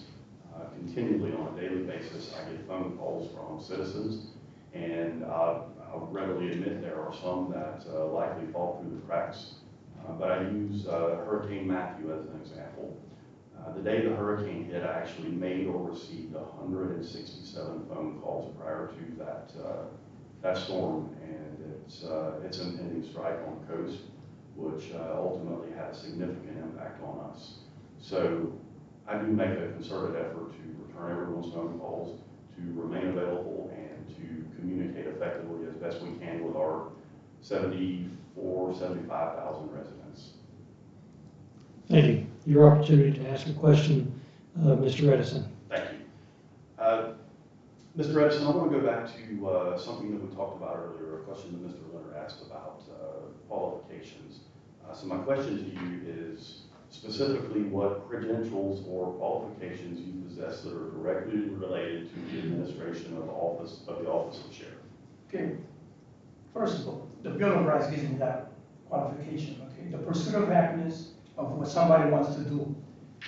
Now, I say promoter and a business owner, that gives you administrative skills. I was in public relationships at a very famous country club up in the Catskills. We knew how to deal with I hate to use the word the elite, because they're very picky and they're far if you don't kiss their rear end, let's put it that way. So as far as that, I'm well educated on that. As far as he says, I'm a law enforcement, I'm gonna hire another sheriff. Oh, I got this already set up. Of course, I can't sit down here and tell you names, but I got it set up, which they already have experience. 2 sheriffs will come and will work under me. That's the ability of administrator. Thank you. Thank you both. We will wrap up this forum for the 2 candidates for Putnam County Sheriff at this time and take a short break and then be back with the candidates for Superintendent of Schools. Thank you very much.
Good evening and welcome back to the 2020 campaign forums in Putnam County. I am Michael Leonard, publisher of the Black Daily News, and I am pleased to welcome you to this broadcast on our Facebook page and remind you that it will be available for watching again on the YouTube channel of St. John's River State College, which is our co-sponsor for these forums, and also PulaskiDailyNews.com, our website. And both of those are free and open to anyone who wishes to look. Tonight we have, as our final wrap-up forum, the two candidates for superintendent of schools in Putnam County. We have the current superintendent, Rick Searcy, and we also have the challenger, Pamela Brown. The format of this is that each of the candidates will have 2 minutes to make an opening statement, after which I'll be asking questions of each candidate. They'll have 2 minutes to answer the question, and we'll go back and forth on who answers first and who answers second. At the end of that period of time, each candidate will have 1 minute to sum up what they would like to say, and then we will be finished for the evening. So we have been taking these in alphabetical order. So Ms. Brown, it is your opportunity first to make a 2 minute opening statement. Good evening. And I would like to thank you, the Pulaski Daily News, and St. John's River for hosting this candidate forum. I am Pamela Brown, and I have worked in the field of education for over 27 years. I've worked over 20 years in the Putnam County School District and 5 years in DeKalb County, Georgia. I was educated at Pulaski High School, graduate class of 1988, and then I furthered my education at Bethune-Cookman University and Argosy University. I hold a Bachelor of Science degree in Exceptional Student Education and a Master of Arts degree in Guidance and Counseling. I also have coursework toward a doctorate in Organizational Leadership. I have worked to make a difference for all the 27 years that I have been in the field of education. When elected as superintendent, I plan to be transparent, accessible, open to the community. I want to build a community where people believe that they have community schools and they can come into those schools and find the resources that they need to better their lives. I believe that our students are our most precious resources, and without our students, we don't have schools. And then our teachers and other staff members, we have to believe that they are there doing what they can to help improve the Putnam County School District. So our teachers, our custodians, our bus drivers, our cafeteria workers, all employees are important to me. I care about people and I care about what they need. I want everyone to know that the most important things I believe for us are teaching and learning, and that is what we will do and continue to improve, as I have done as graduation coordinator for the Putnam County School District. Thank you. Searcy.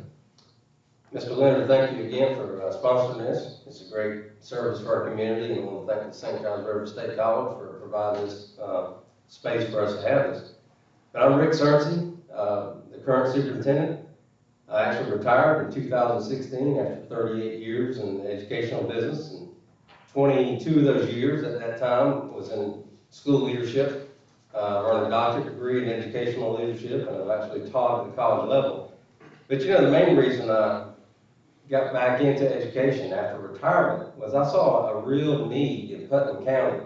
You know, I'm a citizen of Putnam County. I have children and grandchildren here.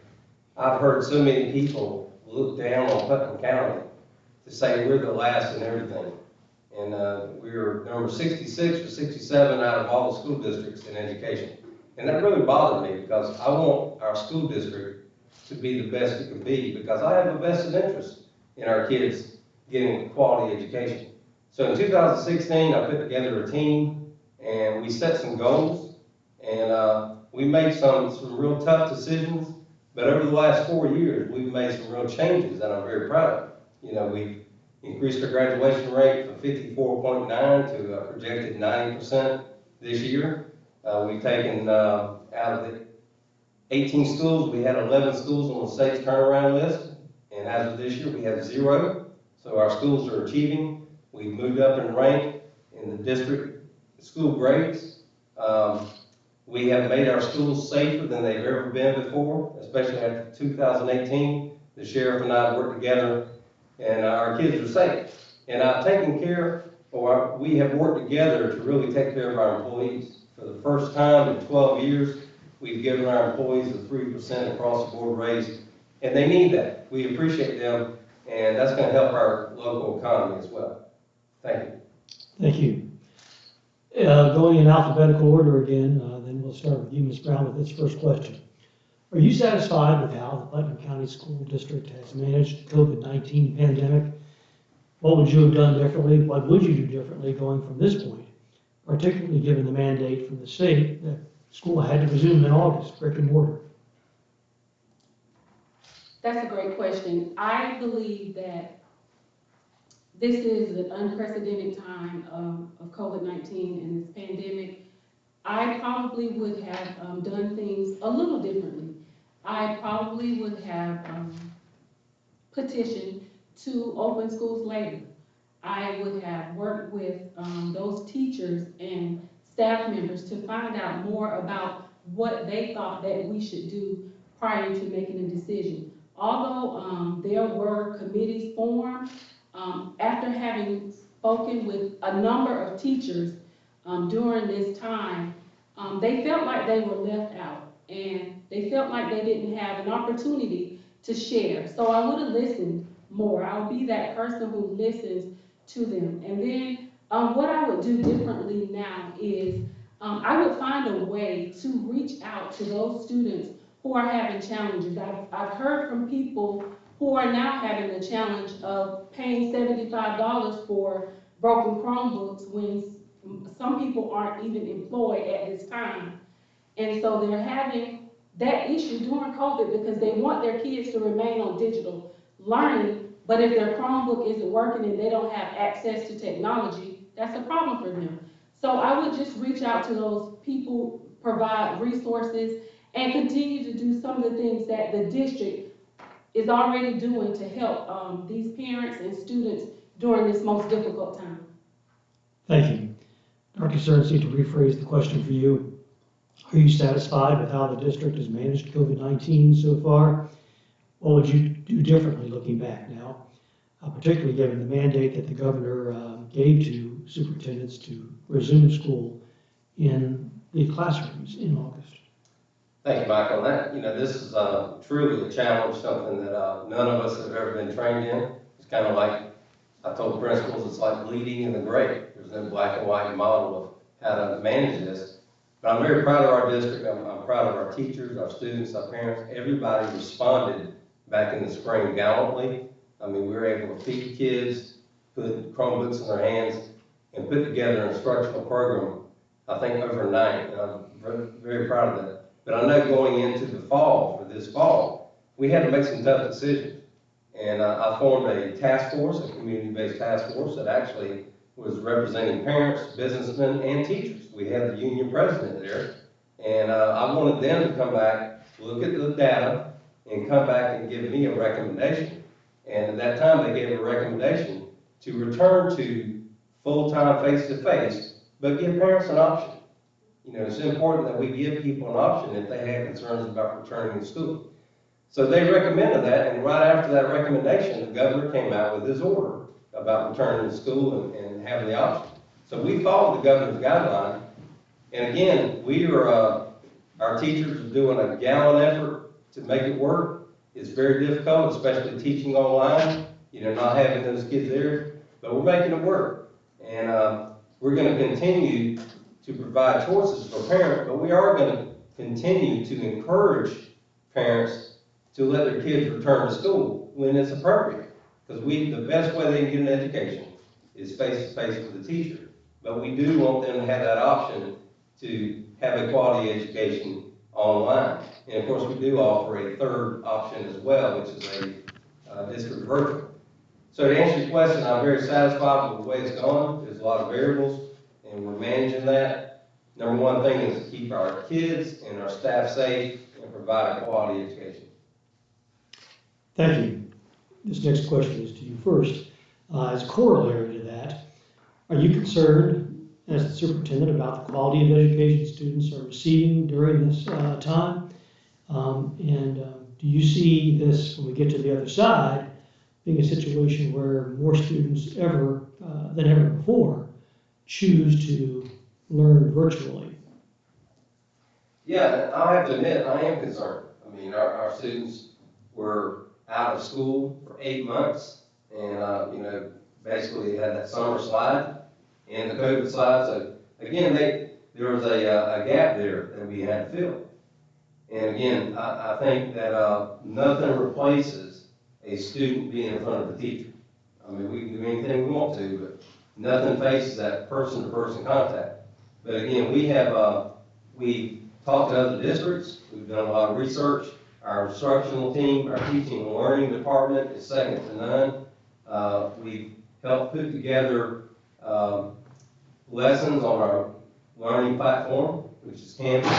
And that way, if students are at school and they have to be quarantined at home, there's no interruption in their instruction, so they can continue to receive instruction. We've given a lot of professional development to our teachers, who, especially in online learning, because it is a new thing that they have not been used to. We provided education, teaching some classes with one teacher teaching students from more than one school. So we try to be very creative to make sure kids are getting quality education from a certified teacher. So nothing replaces that face-to-face instruction, but we're doing the best we can under the circumstances, and we will encourage parents and students to, eventually come back to the face-to-face as time permits and as the situation warrants.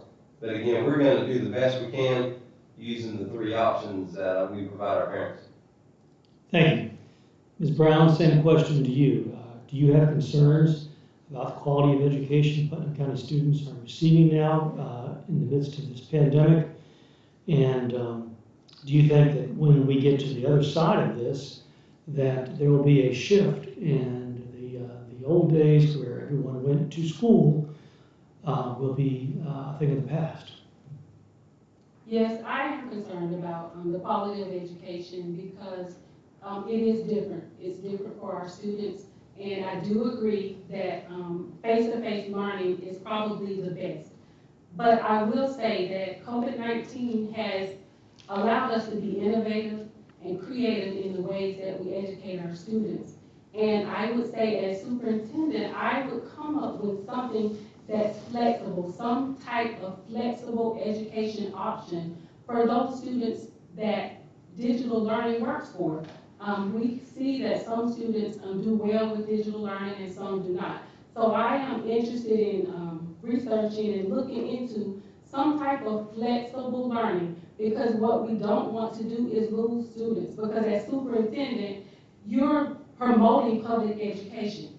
So you want to keep students, and we don't want to lose the number of students. We already have students missing from our district, and we don't want to lose them, but we need to provide a product that people and parents and community want, and they will come back to our district and keep our district a viable district. So with that, I think that we can provide, along with the other options, another option for students to continue to be educated in the Putnam County School District. Thank you. This next question goes to you first, Ms. Brown. What is your view on STEM education? And for our viewers, that's science, technology, and math, versus the arts. Things such as band and chorus classes, home ec and industrial arts, the soft skills, if you will. So, Superintendent, what's your vision on the importance of each of those? STEM education is the wave of the future, and I do believe in STEM, and I think that there are great opportunities, but I would like to change that and turn it into STEAM. STEAM includes arts. STEAM includes all of the arts. And so research shows that students who participate in band, in chorus, in different activities actually do better in school. They come to school more, their attendance is better, and they build better relationships. And they have those people in the building that they built those relationships with, so it causes them to come to school and do better. So I have an idea about what we can do to change it from STEM to STEAM and include all of the arts, because our students need those outlets. Thank you. Superintendent Searcy, same question to you. Yeah, STEM is extremely important. As a matter of fact, we have a 5-year STEM initiative in place here in Putnam County, really building the capacity for students to become proficient in science, technology, engineering, and math. And we're doing things already in our schools that are very innovative. You know, we're teaching especially our younger students, coding, maker spaces, working with robots, small robots, working with drones. You know, there's a number of things that we're doing to each year continue to build that capacity to become proficient in STEAM. We're actually training our teachers in computer science. And, you know, computer science is, you know, the subject matter they'll teach will prepare students for careers that don't even exist yet. But our goal is to build that capacity across K-12 with the idea that we can eventually have a cybersecurity academy here in our high schools, with the idea that these students will be prepared to have jobs that are very high paying, high demand jobs, because cybersecurity is very much in demand with a lot of our companies around the United States, as well as governmental entities. But however, arts are extremely important as well. And I've done a lot over the years to support arts. You know, our musical theater program, here in Putnam County, led by Jim Pigotto, is in the process of having another production in the winter. And again, amidst the COVID pandemic, we are still making that happen. We actually contract out with Nick Albanese, who works as a consultant with all of our middle and high school music programs, because we want to make sure our kids have the opportunities for the arts. My own son came up through the arts and you know, excelled at that. So I believe arts has a tremendous role for our students in addition to what they learn in STEAM. Thank you. Mr. Searcy, this next question is to you first. How do you judge the appearance of our facilities and the condition of our facilities for schools in Putnam County? Their age, their image that it projects to students and folks visiting our town. And if you feel that needs improvement, what would you do to improve it? Well, first of all, we have 18 schools, ranging from 50 years and older. You know, actually, we have some that are over 50 years. But again, we have 18 facilities. And I want people to understand it takes money to bring these facilities up to, you know, modern state. So we spend a lot of money maintaining them, making renovations, but we have a lot of schools that are, you know, not in the best condition for our students. And our students deserve the very best facilities they can get. And again, we are working on trying to renovate them, bring them up to code, and they are at code. But again, it continues to take a lot of money to replace air conditioners and to provide, you know, updated lighting, you know, LED lighting. So we're spending a lot of money, and we've actually had an energy upgrade across the district to renovate a lot of these buildings. But ultimately, you know, some of these buildings will get to the point where it's going to cost us more to keep them up than it is to maintain them.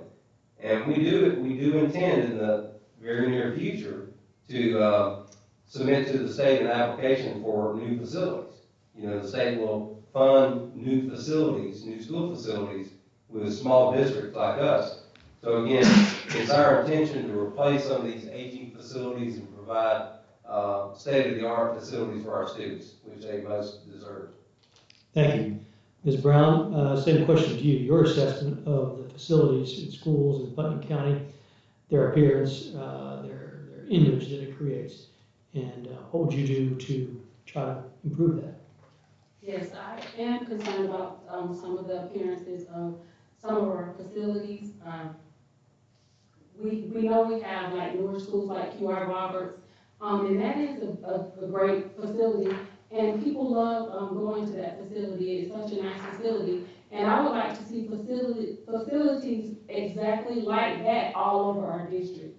Our students deserve to have all of those high-tech and aesthetic looking, good, great aesthetic looking facilities to be educated in.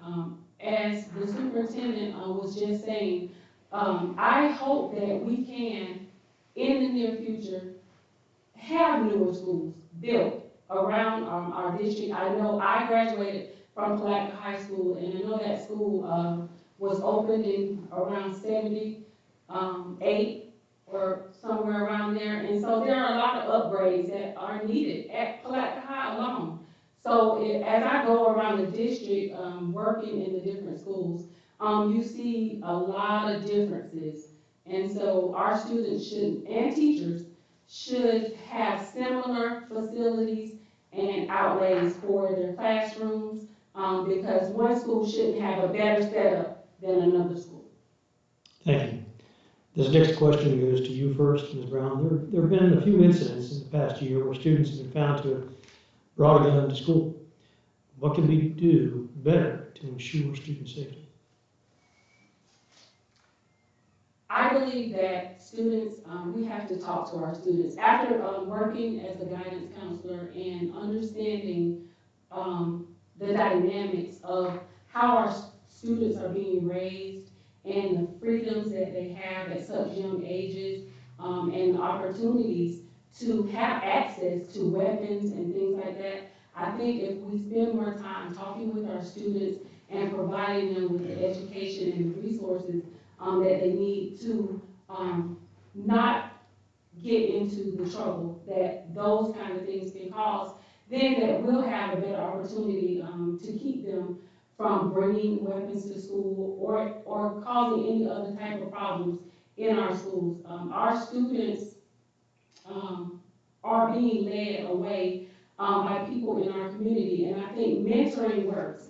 If we mentor them and have opportunities for them out in the community, then they won't have an opportunity to go to guns or be drawn away from receiving the perfect education that they need.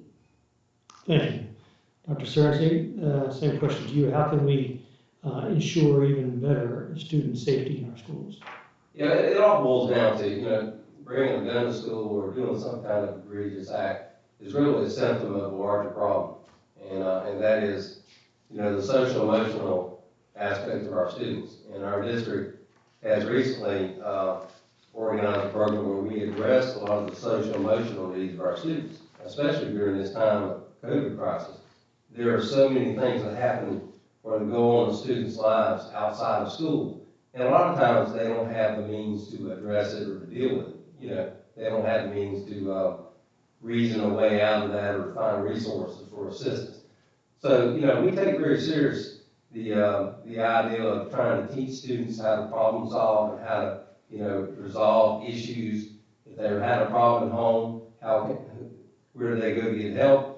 If they have a problem with another student at school, try to give them some resources or give them an out to report that or to get some help. Because normally, if a student brings a gun or something like that, they do it out of fear, or they do it for a reason or have a problem with someone. So again, we're trying to address those problems before it gets to that point. And the other thing we do is we build that trust factor with students. I was a principal for 10 years, and I was a dean and assistant principal for many, many years, and I worked with many students who had those kind of problems. But when you're at the point where students, maybe not them, but other students who know students bring things to school or do something that's going to hurt other students, when they come to you and report that, that's a level of trust. They do that because they want their school to be safe. So to me, that is so important that we have that relationship with students where they can come and tell us if there's a problem. And again, the students who bring guns or do things to hurt people, try to give them the resources to overcome that before it gets to that point. Thank you. There's abundant research that talks about how important it is for children before they ever get into kindergarten to get a head start on their education. In our community, there are organizations such as Baby Brain Builders educators in Lift Putnam find groups that are trying to address that situation. What is the appropriate role of Putnam County School District to help these organizations and to ensure that our children, when they reach kindergarten or first grade, are better equipped to begin the learning process? That's a great question, Michael. And learning starts from the minute children are born, and we have to recognize that. And like I said, there's a lot of research out there. And our baby brain builders, which I actually serve on that board, and very involved in the Lift Putnam. Those are excellent private organizations that reach out and try to give parents resources where those kids can get their hands on books and have some learning experiences prior to going to a pre-K or kindergarten. So it's extremely important as a school district that we support them and encourage that to happen, because when those students come to school and they're kindergarten ready, that sets a pace for them to be reading on grade level, third grade, which sets a pace for them to graduate on time. So our school district is not only a pre-K to 12 system, it's also a birth to 12 system. So we have to make sure we nurture those students when they're born. And, make sure that mothers have ways of having, giving them prenatal care and also the care they need when they're born. Because a lot of times that can set a pace for those students to not be successful later if they're not given the nutrients and given the, some type of learning experience when they're younger. So again, we have pre-K programs in our school, but again, we encourage any organizations or anything at all that might help those students who have not attended pre-K yet. So it's extremely important. Thank you. Ms. Brown, same question to you. As you know, there's abundant research that talks about how important it is for children to be prepared and be ready when they start school. There are organizations that work in our community, Lift Putnam, Baby Brain Builders, that are trying to do that. How important is it for the school district to be involved, and what should the role of the school district be? I believe it's very important for the school district to be involved in early learning.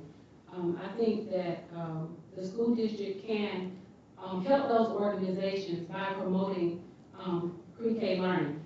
Also, I believe that the school district can provide resources and other opportunities for parents and students, well, actually, before they become our students, provide resources to them and programs to them to help them learn how to educate their children at home. So if they start to educate their children at home, whenever they do enter the pre-K program that's provided in the school district through those programs like Lift Putnam and Brain Builders, they're more prepared. And research shows that the number of words a student learns or a child learns from birth until 3 years old really determines a lot about how fast and how much they learn how to read. So I think that promoting all of those type things with parents and students and community, we can improve our education system just by doing that, so that when those students are completing kindergarten and going into first grade, which is a crucial grade for them, they'll be ready and able to learn all that their teachers are instructing them to learn. Thank you.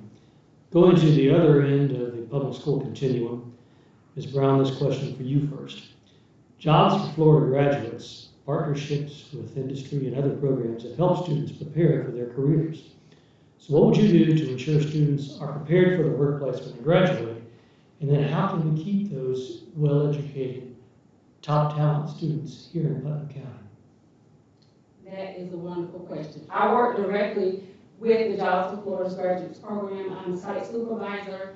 As graduation coordinator, I'm the site supervisor for the Jobs for Florida's Graduates Program in all of our high schools. So that program alone has really helped to improve our graduation rate. I would continue to do the same things that we are doing in that program for all students. Because what we're doing for the students in the JFG program is what we should be doing for all students. So as I work as graduation coordinator, I just take those things and use them with other students who are not in the program. So what we could do to help those students move from school to career and get their education that they need and be citizens, great working citizens in our communities, is to allow them and show them how going out, getting their education, and coming back to your own community makes it better. I am one who believes that I am a product of that same thing. So I left and I received my education, and then I came back to work in this community, and it has been a great thing. And I think when we have those conversations with our students, and they're positive conversations, to show them how we started and we used stair steps to get to where we are today, that they can see a future for themselves and come back and be citizens, great citizens in our community. Thank you. Dr. Searcy? Same question. Yes, sir. Yeah, the Jobs for Florida Graduates program is an excellent program, and actually, during my time in office, we've actually secured the funds through grants to start the program in our high schools, and we actually were just awarded a USDA grant recently to start the programs in middle schools as well. So these are great opportunities. We've also started AVID programs in almost all of our schools, which is another program to help students learn skills to be successful later in life. So again, these are things we're doing in the middle school and high school, but we also believe teaching these skills starts in elementary school. You know, letting them identify some careers, exposed to careers in middle school to have job fairs and career fairs where they can get an idea of what they want to go into. And with that, we have made it one of our goals to expand our career and technical education programs across the district. Some major things we've done to provide students opportunities is we've met with Georgia Pacific, and we have partnered together, and we've received at least 2 legislative appropriations to begin a advanced manufacturing program, and we make that available in all of our high schools. And this is an opportunity for students to get a high demand, high wage job and get a job right here in Putnam County. We've also started a public service academy where students can learn things like being a policeman, a fireman, an EMT, 911 operator. So that, again, that's jobs that they can have right here. Our focus is to teach these kids, to give them skills where they can have a high-paying job once they graduate. We encourage them to come back to Putnam County. Matter of fact, our Product of Putnam initiative, which we partner with the Daily News, encourages and recognizes people who have come back and made a great career here in Putnam County who have graduated from our high schools. Thank you. This next question is to you first, Dr. Searcy. So, state revenues have dropped during the coronavirus pandemic, and that is going to manifest itself with reduced appropriations to school districts. So, how are you going to deal with this? What will you be able to do with less money coming from Tallahassee?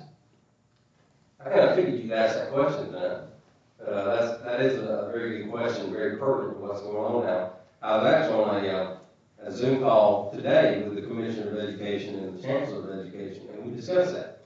And that is something that every single district in the state of Florida is concerned about. And we know when there's such a loss of revenue in hundreds of millions of dollars coming into Florida, that ultimately is going to have an impact. And we've been through enough hurricanes, we've been through a recession.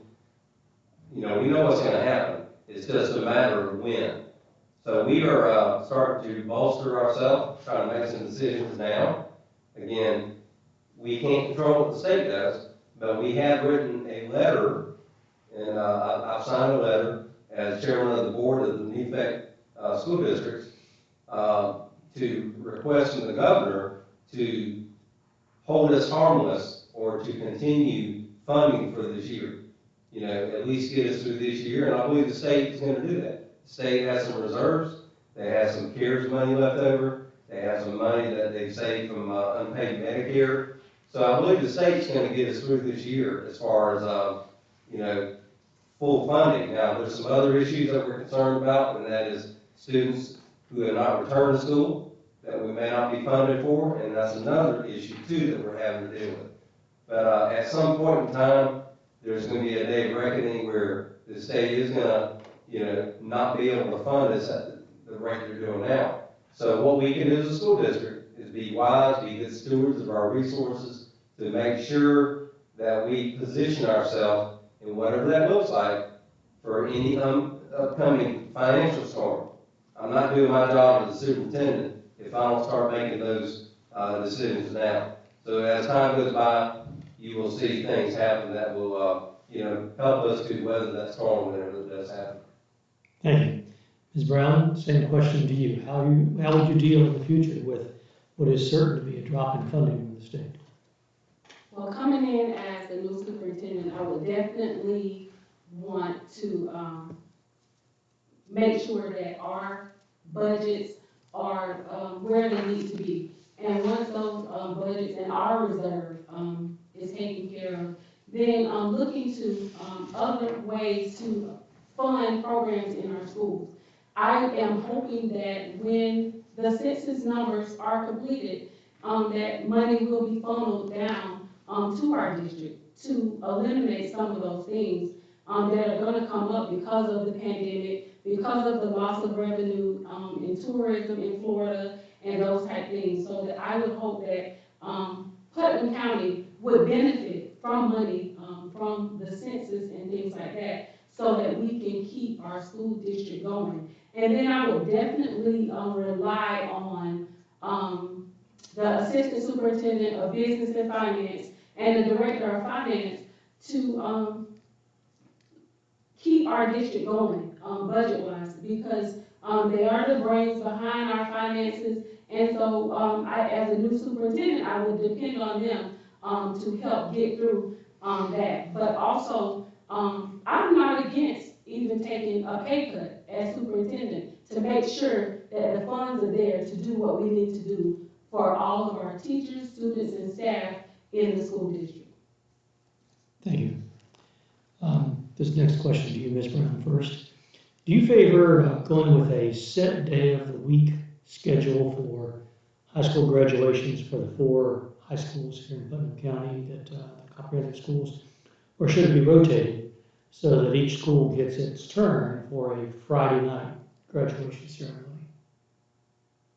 Interesting question. I'm not against changing it up, because some students would probably like to not just have Palatka High School having the Friday night graduation. So I'm not against that. I would listen to the concerns of the other schools and principals and make a decision from there. And that rotating would work, and it would rotate around every number of years, so everybody would get the opportunity to have a Friday night graduation. Dr. Searcy, same question to you.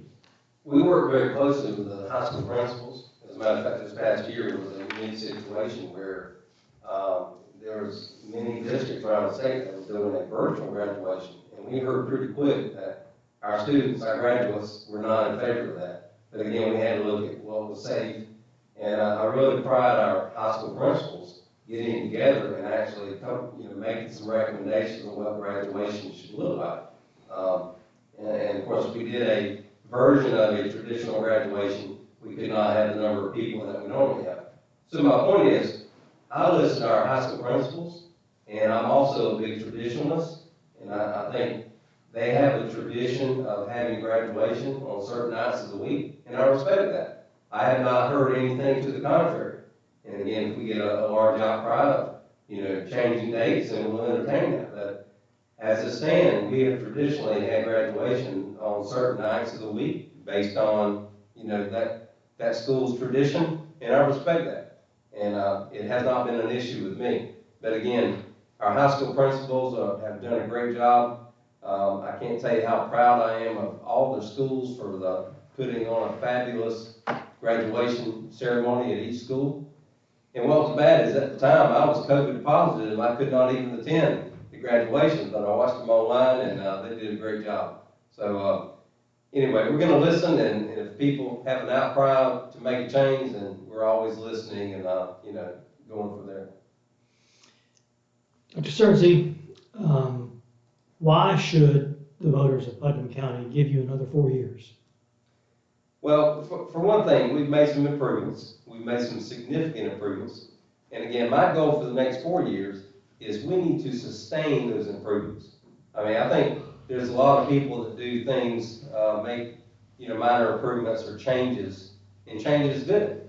But again, if you can't sustain those changes, those improvements, then, as far as I'm concerned, we have failed. So my goal for the next 4 years, and again, I'm asking for everyone's vote, is to continue the success of Putnam County. And we have some goals. The number one focus I have as a superintendent is to get with our board and to write a new strategic plan that focuses on not only our kids in K-12, but what does a post-secondary graduate from Putnam County look like? And we really need to work backwards. What do we want them to be able to do when they graduate from high school? We are preparing them for 4-year schools. We have acceleration programs in all 4 of our high schools. We have CTE programs in all of our schools. So depending on what track they choose, we want them to be the best they can. So again, we want our input from all of our stakeholders so we can be better informed about what does a post-secondary graduate from Putnam County look like, and how can we address them starting in kindergarten, if not before, because it is a K-12 process. So to answer your question, I need another 4 years or more to continue the progress that we've made so we can make Putnam County. Right now we're in the middle of the pack as far as state goes, state rankings. We've been at the bottom of the pack when I came in, and we want to continue that progress because not only do I want to help our schools, I want to help our community and our local economy. Thank you. So Ms. Brown, what qualifications and plans do you have that would convince voters to replace Dr. Searcy with you as superintendent of schools? Yes, I have worked for the past 4 years as a district graduation coach and now graduation coordinator. When we started, our graduation rate was 54.9%, and there wasn't a playbook. There wasn't anything. I actually said, I want to do that job. And I think that we have done a great job in the past 4 years working the graduation initiative, which is directly aligned with the district strategic plan. And I want to continue the work that I have currently been doing for the past 4 years, watching our graduation rate go from 54.9% to now 86.3%, and looking forward in December to a projected rate of 90%.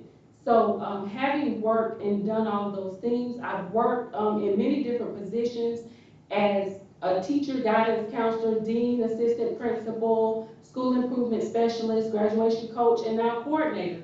And so having all those hats, I think that I have learned a number of things that will help me to be innovative and creative and listen to the concerns of our teachers and staff and make the Putnam County School District a better district.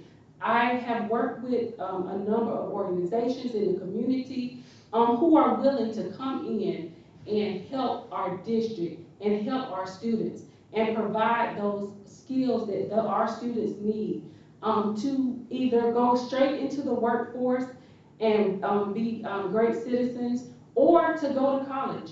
And recently we just partnered with a young man to provide opportunities for our students to improve their ACT, SAT scores, because it's important for them to get that bright futures. So we want to have all of those opportunities in place and those resources to help our students be the best that they can be. Thank you. Well, folks, we got started a little bit early on this last forum, and we are at the end of the question and answer session. To our viewers, these candidates have decided that they do not want to do the questioning of one another, So we will just go directly now to the closing statements. And Ms. Brown went first on the opening statement, so Dr. Searcy, it is up to you now to go first. A 1-minute closing statement. Thank you, Michael, and thank you again for sponsoring this. I just want to say I've really enjoyed my last 4 years. It's been very rewarding, but more than anything else, I want Putnam County to be the best school district they can be. And we've accomplished some things. I've talked about that, but right now we're in a time where we need proven leadership. And I've got 27 years of administrative experience, not just school experience, and this is my 42nd year in education. So again, I've seen a lot of things happen. I've dealt with the school safety crisis. We've dealt with a budget. We've been, our budget, our fund balance has been the lowest it's been before I came into office. And we raised our fund balance, our savings account in the district, to a place that has not been in 12 years. So again, we're improving the financial, the safety, and the instructional and the student achievement of our school district. I ask for your vote for the next 4 years and to continue to make Putnam County the best school district we can be. Thank you. Thank you. Ms. Brown. Yes, I ask the voters of Putnam County to give me the opportunity to lead. I believe that I can be that superintendent for you that is visible and vocal and working for the concerns of the citizens of this community. I know that my faith in God leads me to provide hope to those students and parents and families that don't have hope. So I want to be that person who gives them the hope that they need to better their lives and provide opportunities in our district, make our schools community schools, again, like I said in my opening statement, where people believe that they can come in and find the resources that they need. That is what happened for me. I'm a product of this community, and because of the people and the resources that were provided to me, I have been able to have a successful career as an educator, and I want to do that for our students in Putnam County. Thank you. Thank you to both of you for coming this evening, and thank you to you and all of the other candidates that are running for office in Putnam County for offering yourself and themselves for public office. It's quite a sacrifice. It speaks highly of you as people and of your character to do that. I want to thank everyone who is watching now and who has watched these 2 forums for the last 2 nights, and just remind you that they'll be available to rewatch or to tell your friends and family about on the St. John's River State College YouTube channel and also at PalacaDailyNews.com. I want to say a special thank you to the college for hosting this and being our co-sponsor, and to special people from the IT team. You cannot see him here because he's been running the cameras. But Adam, I apologize, I did not get the correct pronunciation of your last name. I want to say Frizzell. Okay, he's giving me a thumbs up, who has done the IT side of this, and very grateful for that. So again, thank you to everyone who has watched. We hope and pray that you are a regular reader of the Palaca Daily News. If you are not, call me and I'll make you one. Thank you and have a pleasant evening.